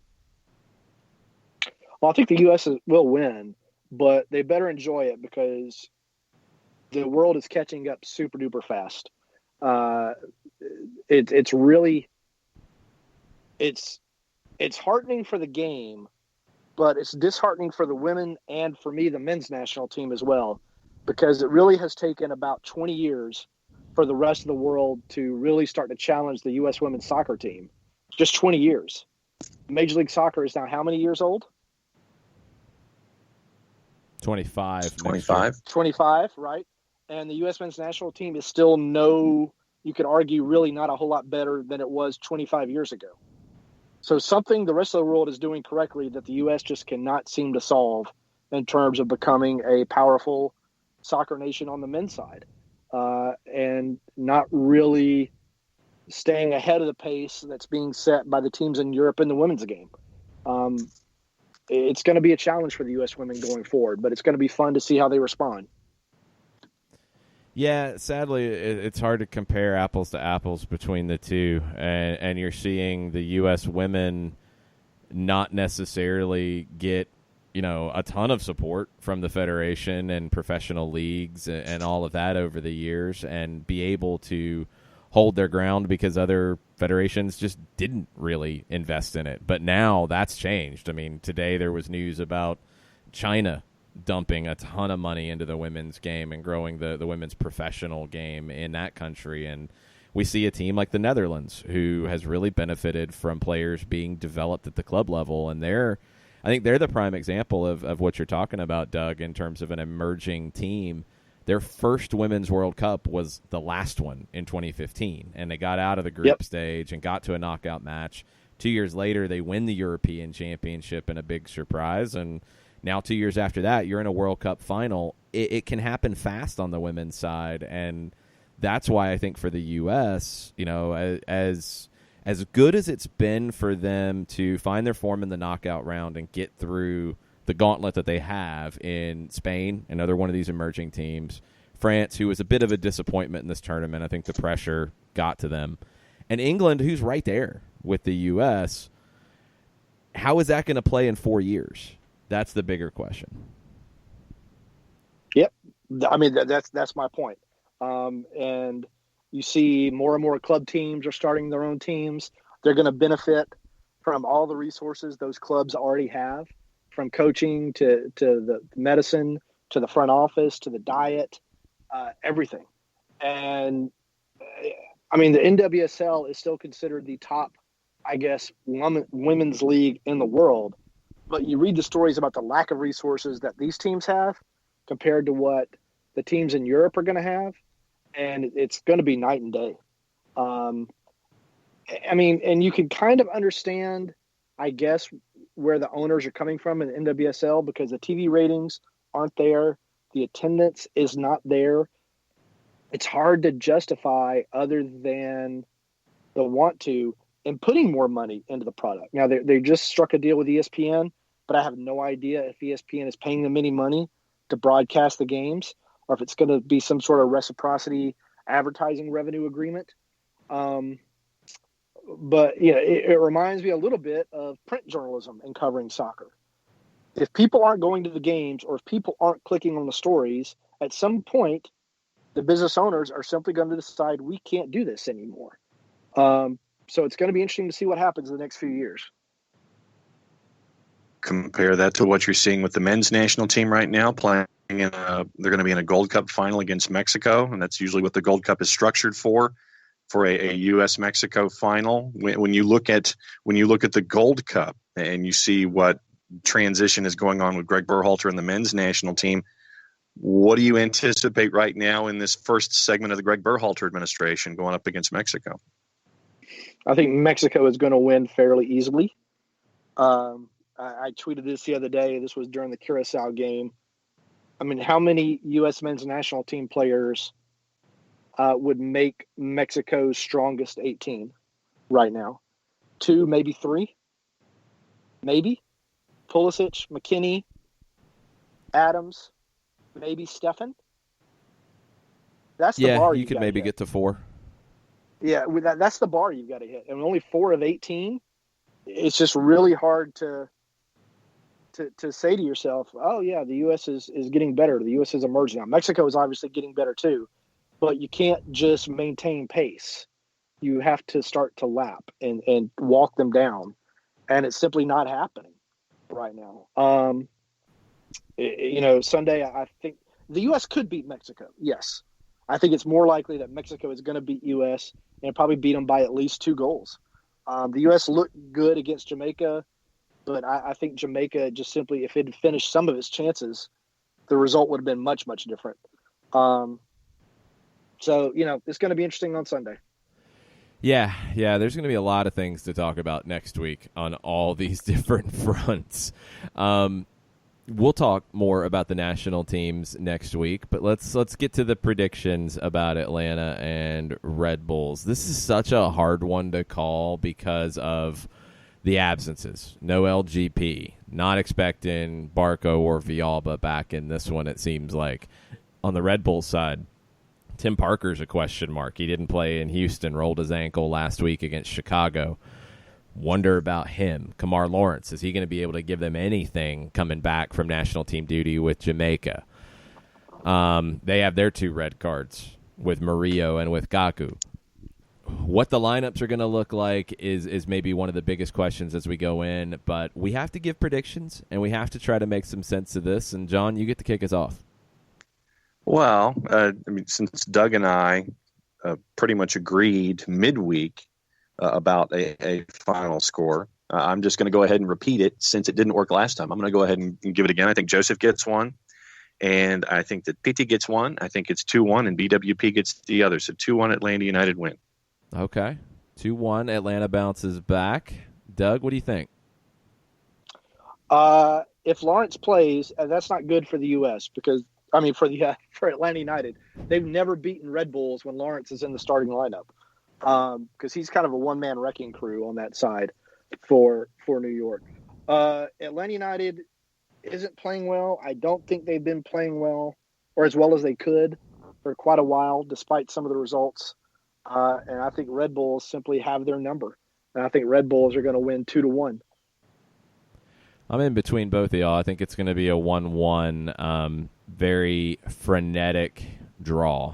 I think it's going to be back and forth. You're going to have all kinds of incidents. It will be the spectacle that I think Fox and the league will be happy with in a lot of different ways because of the talking points that are going to come out of it. It's going to be very intense. I mean, the rivalry between these two has built up, and I agree with Doug. It is the rival. I think it's become the rival over this last maybe 12 months, going back to the game last year at Mercedes-Benz in regular season, then the game at Red Bull Arena, then the playoff series, then the game at Red Bull Arena this year. They just don't like each other. And I think that's going to lead to a little bit of canceling out. If Kamar Lawrence starts, that is more of a problem for Atlanta. I totally agree with that. I think Atlanta will find opportunities in this one because of New York's back line being a little bit piecemeal. For me, if Chris Armas presses, it's a 1-1 draw. If Chris Armas doesn't press or Chris Armas tries to do something different with the tactics, Atlanta wins. And that's something that I'm with Doug. I do think Chris Armas has learned his lesson. The Houston lineup and the Houston performance gives me a little bit of pause in that because I didn't expect them to get away from what's worked so well for them in terms of the shape. I don't think they'll do that mistake here. And I think it'll be a 1-1 back and forth, just wild draw, and we'll probably need 3 hours to talk about all of it on Monday. Doug, you probably need a lot of column inches to talk about all of this. What's coming up in the AJC between now and the end of the match? Well, we can also talk about it on the Southern Fried Soccer podcast, Yes, which will we can. post within a few hours of the end. Not 3 hours, no. That'll be a lot. No. It's going to be a long day on Sunday. My stepdaughter, Joy, who's listening in on my other AirPod, says Atlanta United is going to win. Very nice. But she didn't give us. There you go.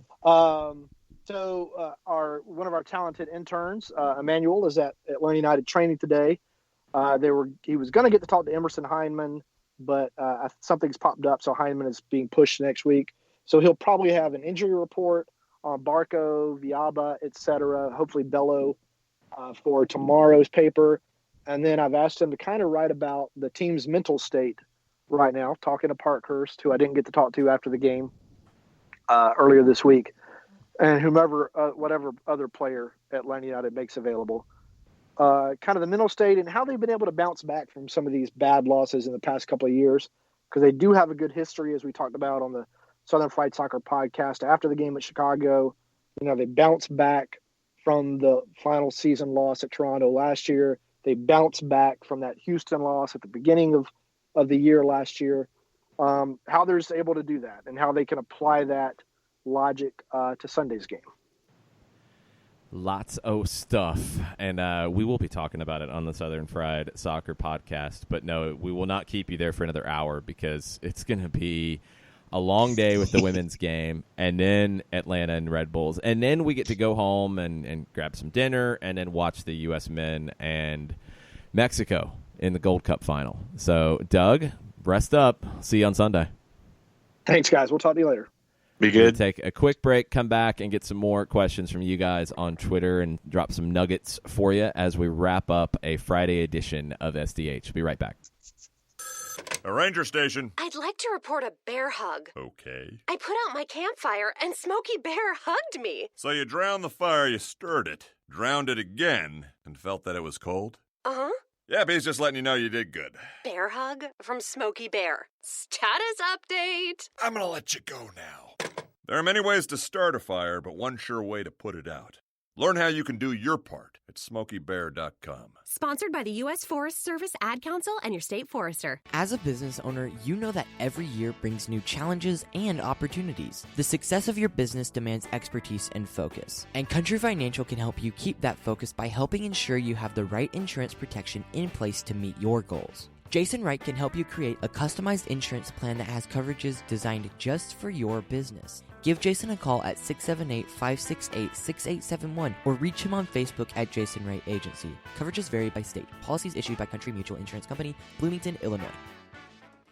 This is what matters.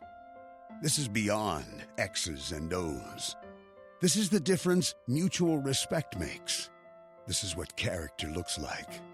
This is what defines us in Georgia. This is sportsmanship. School sports. It's not the outcome that matters most, but the way the games are played. This message presented by the Georgia High School Association and the Georgia Athletic Directors Association.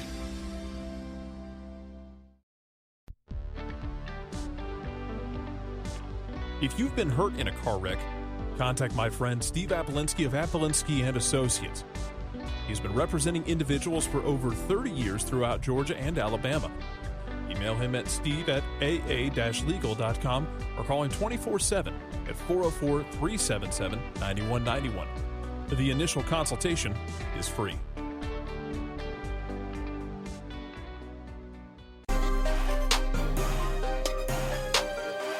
Final segment, Soccer Down here, July 5th edition. All the nuggets and all of your Twitter comments and questions in the final segment. Gianni Infantino, the FIFA president, has been talking this morning and talking about possibilities for upcoming Women's World Cups. The New York Times has a good recap from Victor Mather of everything that was said. There is support from Infantino for expanding the event to 32 teams from 24 as soon as the next World Cup in 2023, which does not have a location yet. This, again, it shows some of the differences between the two. You know where the 2026 World Cup is going to be on the men's side. You don't know where the next Women's World Cup is going to be when the current one concludes. Japan is one of the bidders for that, and I think the United States should be bidding heavily for 2027 when that comes around. Yes. Because if you're able to have 2026 here in North America, 2027 Women's World Cup in the United States, and the 2028 Olympics, yep, massive. So it needs to happen, and hopefully it will. Other things Infantino said, expanding the tournament, doubling the prize money, and financial support for the teams that take part. Increasing the size of the tournament, I'm good for. I know people will point at the Thailand match and a couple other results from this one and say, well, there's not enough teams. It's chicken and egg. I mean, do you get better if you don't expand the tournament? I think you get better by expanding it, and yes, you will still have some mismatches. It's going to happen. But teams who get exposed to this will be better. And you look at the Netherlands as an example of that. You look at Argentina as an example of that. Also, you look at England as an example of that. 12 years ago, England played the United States in a knockout round game, and they lost 3-0, and they were happy with losing 3-0. You have to get there and experience it to develop, I think. So the other thing you need, too, is a Women's World Club Championship. That's something that needs to happen. One thing that Infantino said that's kind of crazy is crazy when you hear it. So he acknowledged that FIFA currently has hundreds of millions of dollars in cash reserves. And he talked about this in the context of wanting to double national team funding and payments to teams that release players for the Women's World Cup. So pushing more money into the women's club game and the women's game across the world. His quote about the reserves was, "We don't need all that money in Swiss banks. They have enough." Okay. I mean, okay. It's not necessarily wrong, but okay. Infantino also said he would suggest restarting the bidding process for the next World Cup in light of the proposed changes to the event scale. He said we should reopen the bidding process to allow everyone to have a chance or maybe co-host about 2023. Needs to happen. He also said he supports a women's version of the Nations League, kind of a world version of it as opposed to what we've seen in Europe and now in CONCACAF. Something to fill the gap. Now, the Olympics is a unique opportunity on the women's side because full national teams participate there as opposed to on the men's U23s. So you do have to factor that in on the women's side. I wouldn't necessarily change that. I think there is a benefit for it.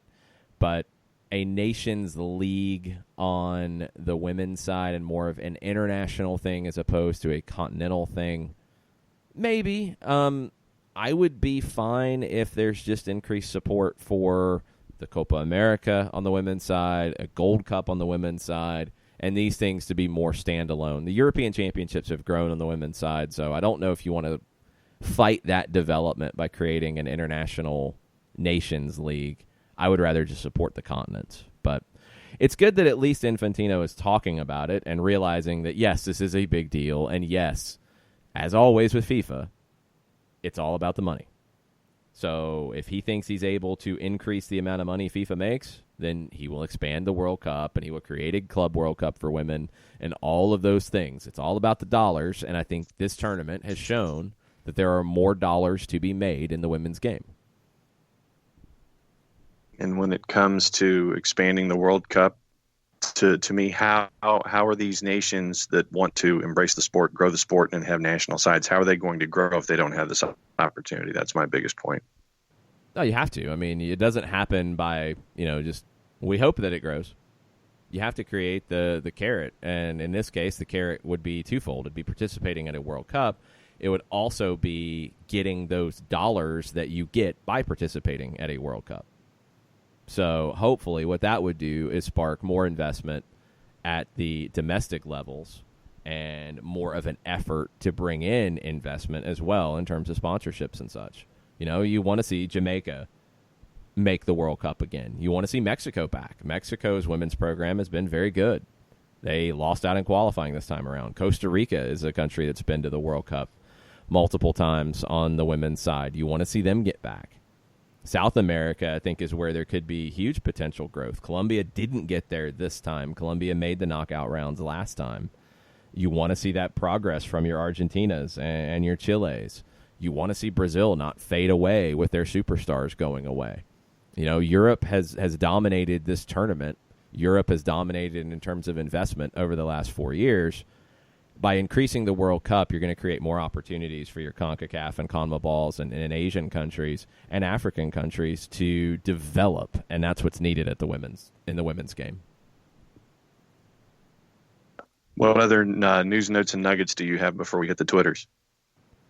Last night's action, Wayne Rooney should have been red carded. Shocked that was called back. It was a tackle from behind, high. I mean, he made contact with the knee. Did he, make full contact? No. I think he tried to, and he missed. So Wayne Rooney got credit for having bad aim with swinging his leg through at an attacking player from behind, and he got a yellow card. Shocked that was overturned, to be honest. It should not have been, in my opinion.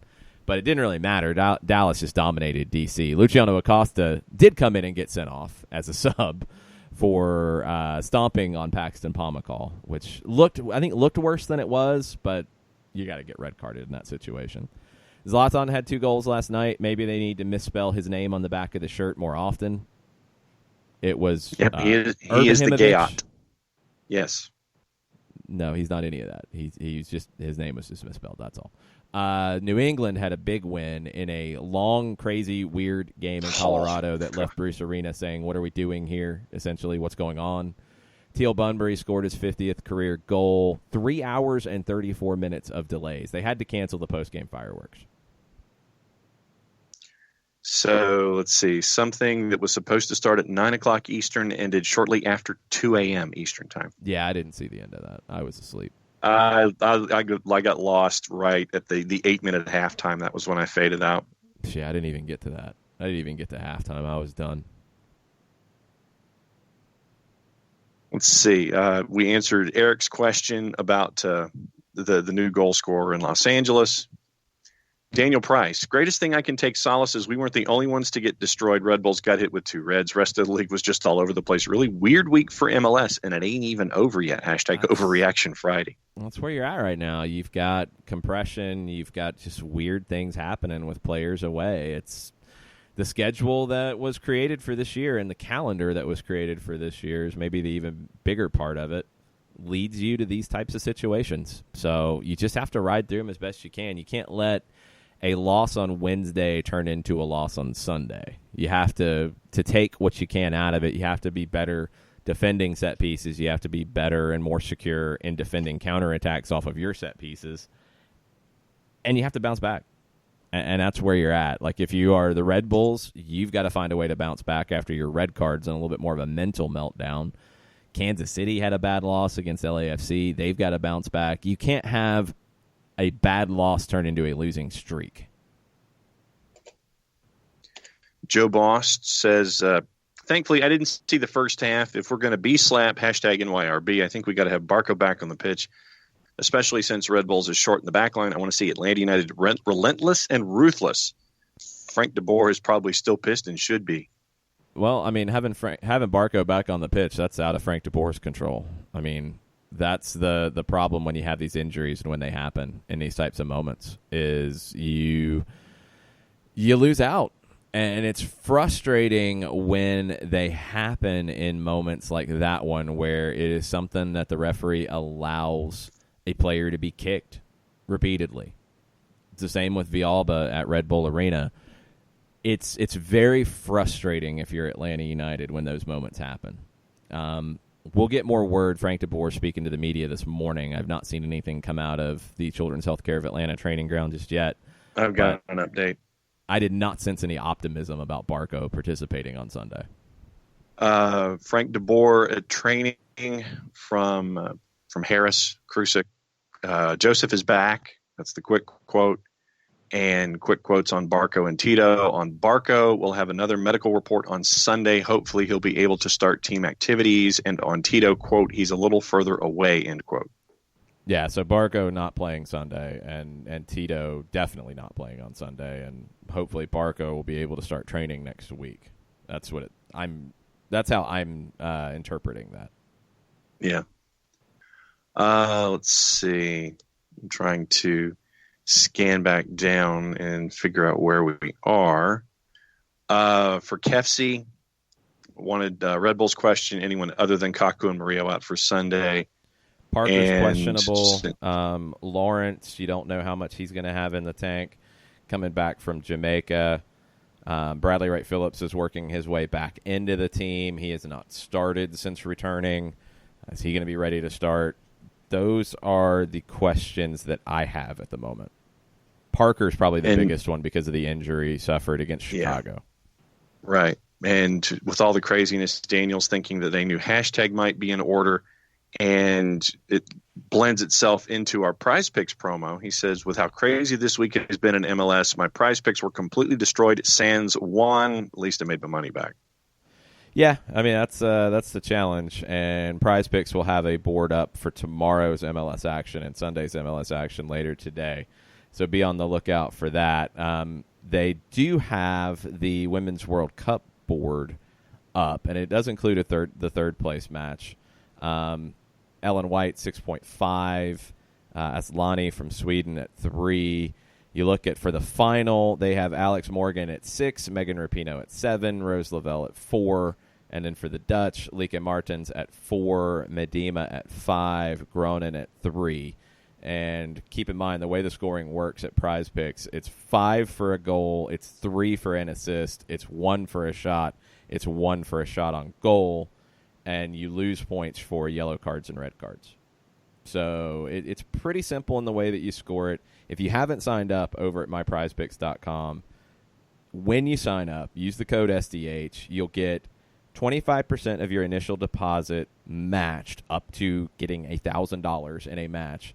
You'll also get a $25 two-pick play, a free roll essentially on 2 picks to kick things off. So this is a good weekend to experiment with it if you are so inclined, with a lot of MLS action, with Women's World Cup on the board, with Copa America, which is on the board as well, and then all the other sports going into it as well. You can pair it up with a CFL pick if you want, a WNBA pick, baseball, golf, tennis, esports. Big threes on there. The NBA Summer League is on there.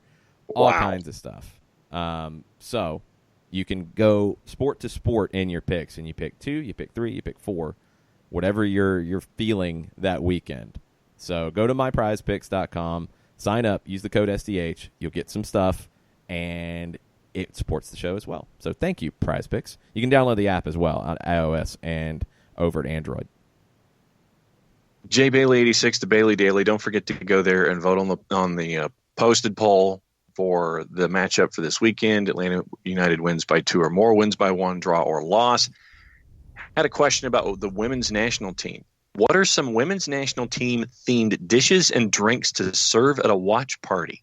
I've got Rapinos with a W, Tobin Heath bars, Captain Morgan cocktails, and Rose the wine. Maybe some Becky Sauerbraten. Rose the wine? Well, it says Rose the wine. There's no agu over the E, so I read it as Rose. But you know that's not what it is, right? Rosé. There you go. But there's no agu, that's what I'm saying. There was no accent mark over the E, so I just read it as Rose. Yeah, but okay. I was just making sure you knew it was rosé. I was going to be a little worried about that one. Yeah, the boss has some in the fridge. Yeah, that's what I was wondering. I was like, wait a minute. That would be really bad if you're missing that one. Sometimes people don't get the accents or the umlauts or the tildes in the right spots. It's okay. Not everybody has that keyboard set up.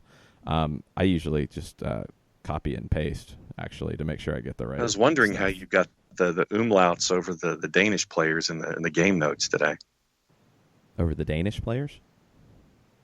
Yeah, one of them in the. I think one of them in the game Denmark notes I thought playing? had it. Oh, sorry, the Dutch. Daniela van de Donk. You had an umlaut over the E. Oh, Frank de Boer is going to be angry with you. Speaking of national team, Eichmann Michael Bradley should both start and get the captain's armband. At Doug Robertson, AJC is a great journalist, but his take on MB is #fake news with several crying emojis after. He's not the only one. Tears of joy emojis. I don't think it's tears of joy. He's not the only one. That's what it says on the Twitters. Face with tears of joy, triple emoji. Yeah, I don't think that's what it actually translates to. Anyway, Doug's not the only one who has the Michael Bradley takes that I disagree with, so not gonna single him out. But yes, I disagree with the bad Michael Bradley takes. Hercules Gomez was pretty effusive in his praise of Michael Bradley and how important he is to the team. Yeah, I think in this final he probably should have the armband. He definitely should start. I mean, I would like to think that the questions about Bradley starting with this team currently have been wiped away. If they're still there, I don't know what to tell you at this point. There's nobody else who can play that role in the way that Bradley plays and in the system that Greg Berhalter wants to play, no matter how ingrained the system is. If it is just we want to dominate possession, Michael Bradley should be there. If it is we want to dominate possession with the right back tucking in and doing all these different things and doing X and Y and Z, then Michael Bradley should still be there. He is your starter in this tournament, and right now he is your starter in that role, period. If you want to change what you're looking for out of the defensive midfielder or out of the six in your setup, then that's a whole different conversation. But right now, from what we've seen from Greg Berhalter and the way he wants to play, Michael Bradley is the best choice. KFC asks, should the Chicago game be viewed as Francisco Calvo's revenge tour related, thinking back to 6-1 in Minnesota? Calvo's goal, does it? No, I mean, I don't think so. I think it's more of just bad set-piece defending. It's a really good set-piece from Chicago. Calvo makes a really late run. I mean, it's not like Calvo dribbled past 5 people and then, made all kinds of signals afterwards telling people to do things. No, he scored on a set-piece. It was good. I don't know how much Calvo was involved in designing said set-piece. It was great service from Gaetan, and Calvo was in the right spot. He made the right run. He timed it well. Atlanta, the marking was horrendous because Calvo made such a late run that nobody accounted for him, and it really seemed like nobody expected it either, and that's the bigger problem. At MetroStar JJ, volleyball bench coach Capo JJ. Red Bulls find a way to loan in Tyler Adams and the ghost of prime Tab Ramos, and the game turns into a 4-4 shootout. I don't think the Red Bulls are big fans of Tab Ramos, actually. He didn't really do a whole lot for the Metro Stars when he was there, but he was at the end of his career and had a ton of injury issues, never able to truly show MLS what Tab Ramos was all about during his career, one of the greatest American national team players of all time. They wish they had Tyler Adams because they're not what they were last year without Tyler Adams, and that's something that we've talked about from the day that move was announced, was what are they going to do to replace him? Are they going to go out and find somebody? Nope. Are they going to be able to get Christian Caceres to be that guy? Not quite. Does Davis or Shatkovsky become that guy? No, not exactly.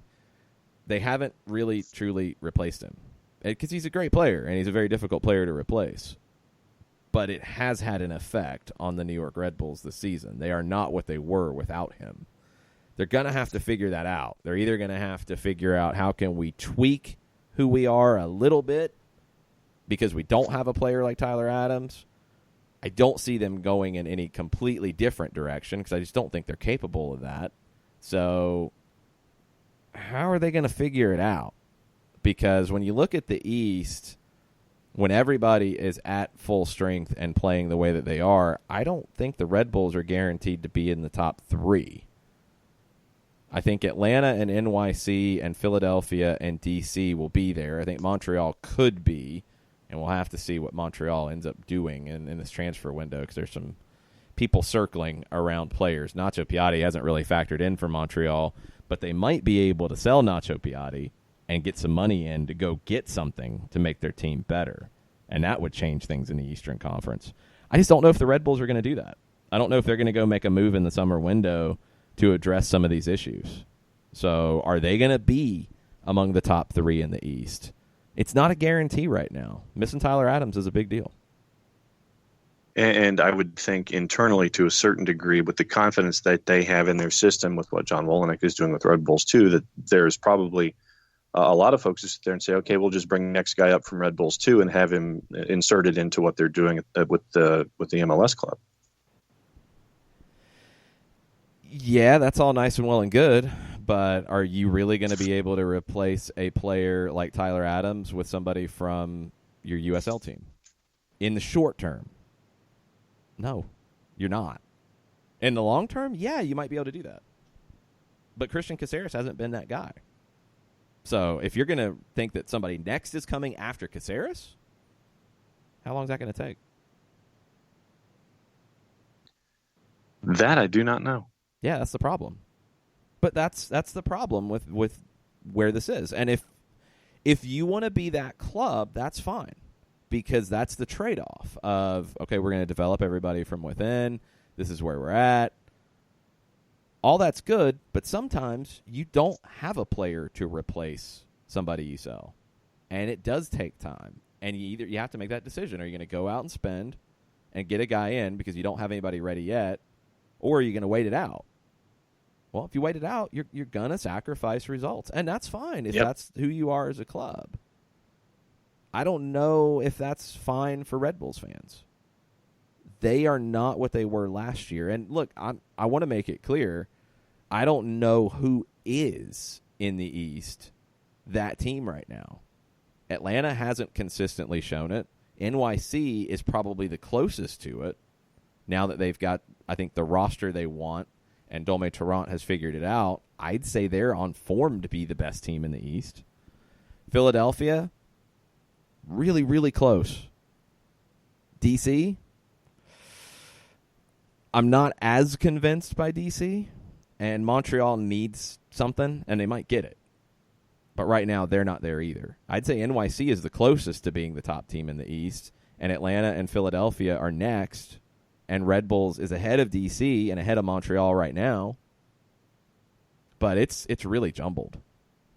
That's why the summer window is going to be really interesting. I don't think there's anybody for Red Bulls 2 who can step in and give you what Tyler Adams gave you last year. No. But then that doesn't matter. Unless you're just writing the season off. And that's not the sense that you get from the Red Bulls and the talk and the fans and all of that. So then you have to make a decision. Do you go out and spend a little bit of money? And you could go, and this is where I think we haven't really gotten into this too much, but when you look at a veteran player who could come in and be a short-term fix, the summer window is where you could make that move. If you're the Red Bulls and you're like, okay, we don't have what we want out of defensive midfield. We don't have a replacement for Tyler Adams. We need to go get somebody. Is there somebody out there we could get for 6 months? Is there somebody out there we could get for 18 months? Is there somebody we could get with a loan with an option to buy? A fill-in. Until you develop that player from within. If that's what you want to do, sometimes you have to go find a stopgap. And I don't know if that's what they're thinking or not. I'll be curious to see what they do in this window, because I don't think they're, as currently constructed, they're not the odds-on favorite in the East, in my opinion. I mean, we've seen what NYCFC can be when Hebert is healthy, when he's paired with Matrice, and you saw those relationships growing with Maxi Morales and such. And I think that a healthy NYCFC is definitely at the top of that discussion with Philadelphia. Can they maintain the momentum, and can they maintain what they've done with the early part of the season? You've seen guys like Prisbilko come in and put numbers on the board. So I think that there are teams in addition to Atlanta United that should be a part of the discussion at the top of the East. But I think that there is some stuff that can be done in the summer window. And let me ask you this: when was the last time you can think of a transfer window with the anticipation that you have? When was the last time you had, I guess, never the level of anticipation? Yeah, not even close, because the league's in a different place now. I mean, you're talking about big moves coming in, potentially big moves going out, big moves, period. Because MLS is in that market now. Are they at the same level as the European clubs and leagues? No, they're not. But is it a bigger player 100%. So you're just thinking about things differently. I mean, I think a lot of times in the past, teams would get to this window and be in the Red Bull situation or be in Montreal situation and just be like, well, there's really nothing we can do. We can't go spend and get anybody significant. No, there's nothing we can do. Maybe we'll look for a trade. Now you can go and make things happen. So I'm looking forward to it. I think it's going to be a crazy window. And let's see, a couple things. If you're interested, Tafka linked to a report that Jordan put together, his midterm report, if you want to read something about that, about the hashtag Play the Kids. And then Daniel Price said that if you only get one of the two correct with your first 25 on Prize Picks, they still give you $10. So that was a Prize Picks update from Daniel Price. Ooh, very nice.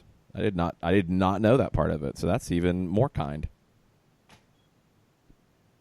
But let's see, I'm trying to think of anything else that we haven't hit on because we're caught up on Twitters. And I know that we'll be doing something in the faction tailgate since you are pretty much inside Mercedes-Benz from the beginning of time on Sunday. So it'll be me down in the Gulch, probably buzzing around talking to folks in a free-form kind of a show. We have Thunder and Lightning. Uh-oh. That's actually a pretty big move. I like it. The Columbus Crew, Zach Steffen, gone, not coming back. So who was going to be the goalkeeper? That was a big question. Well, they found it. And a player who grabbed a lot of people's attention over the last few weeks, Curaçao national team goalkeeper Eloy Room is headed to Columbus. Like that. Yeah, I do too. 30 years old. He was out of contract after most recently playing for PSV from 2017 to 19. Bring him in for Columbus. He walks right in. He's your number one. That's a good signing. I like that. I mean, you're really excited about this, by the way. Well, when he was one of the guys in watching the tournament that instantly stood out to me as sitting there as going, okay, he could come up to MLS and help out a club. Well, he was playing in the Eredivisie. I mean, it's not like come up to MLS. Like that, and I think that's something that was a little lost in translation about Curaçao. Like they had a lot of players playing in low divisions in the Netherlands and in England as well, but they had some guys. I mean, this is a PSV goalkeeper who's coming over. That's not a coming up. That's maybe a moving over. That's a come over. He's got a contract now. That's good. Yes. And when you see him absolutely, and I'm going to go ahead and say he stood on his head, and that's fair. Helped Curaçao work their way through. But he was one of the guys that I had sat there and said, okay, I would love to see him in MLS, and Columbus stepped up and is doing that. I like that pickup a lot. Yeah, it's a good one for a guy out of contract to get a player like that. Really good move. You've got some other rumors going on right now. Houston could be looking at Jose Bizama, a Chilean defender. I'm waiting to see if the Alberth Ellis or Mauro Manotas rumors about teams being interested in them get any further. So a couple days away from the window opening up, you're going to see lots of things happen in MLS starting on Tuesday. We'll have lots of things on Monday because we'll be recapping both U.S. national team finals. The women against the Netherlands. I do think they get it done, although I think it could be a 3-2, 4-2, kind of weird, wild, crazy game. So buckle up. Men, I think they lose 2-1, but I think they put on a good showing. Yeah, a spirited showing. I think it's 2 goals for Mexico. U.S. finds one and chases at the end, but can't find it. I mean, it could even turn 3-1, but I don't think it's a bad 3-1. And I think coming out of the tournament, you can feel okay about the U.S. Not great, not that everything's solved because it's not, but not bad in any stretch either. I think you can feel okay about where the United States is on the men's side. Atlanta and Red Bulls, I think there's going to be a ton of things to talk about. It's just the way these two teams play. There's going to be friction. That's what we can expect on Sunday. I think we'll have probably some potential VAR situations, could be some potential red card situation. FedExes from the league office appearing in people's lockers. No, not on Sunday because they don't move that fast. They're pretty slow when it comes to this stuff. And if they didn't fine players for things they said about referees in the last couple of weeks, you're not going to see that. In terms of potential punishment for things that happen in the match, yeah, it could be one of those kind of games. So doors open at the Benz on Sunday at 10:30. The Women's World Cup final will kick off at around 11. Right now, Atlanta United and the Red Bulls are scheduled to kick off just before 2:30. That could be pushed back if the Women's World Cup final goes to penalties. So keep that in mind. I don't think it will, but you never know. We'll be on the air on 92.9 The Game. Mike and I for Five Stripes Countdown at 1:30. Fricky and Big Hugh will be there starting at 9 o'clock on site with a pre-show. And there will be a good bit of soccer talk on that. I'll be in for segments. Mike will be in for segments. We're working on some other guests. It's going to be a lot of fun all day long on 92.9 The Game. We'll have the full-time report following for an hour after the Atlanta match ends up. And then hopefully I will be able to get some more Red Bulls in me and watch the U.S. and Mexico that evening. Oh, yeah. Lots of stuff on Monday. We'll be back at 9 o'clock on Monday. We'll have soccer over there to help recap everything in the evening as well. So thanks, everybody, for listening all week. It's been kind of a crazy week schedule-wise. We don't have as many of these going forward, so hopefully we'll be back on some normal weekly schedules starting next week. Have a good weekend. See a bunch of y'all on Sunday. Mucho plata, y'all. Mucho plata.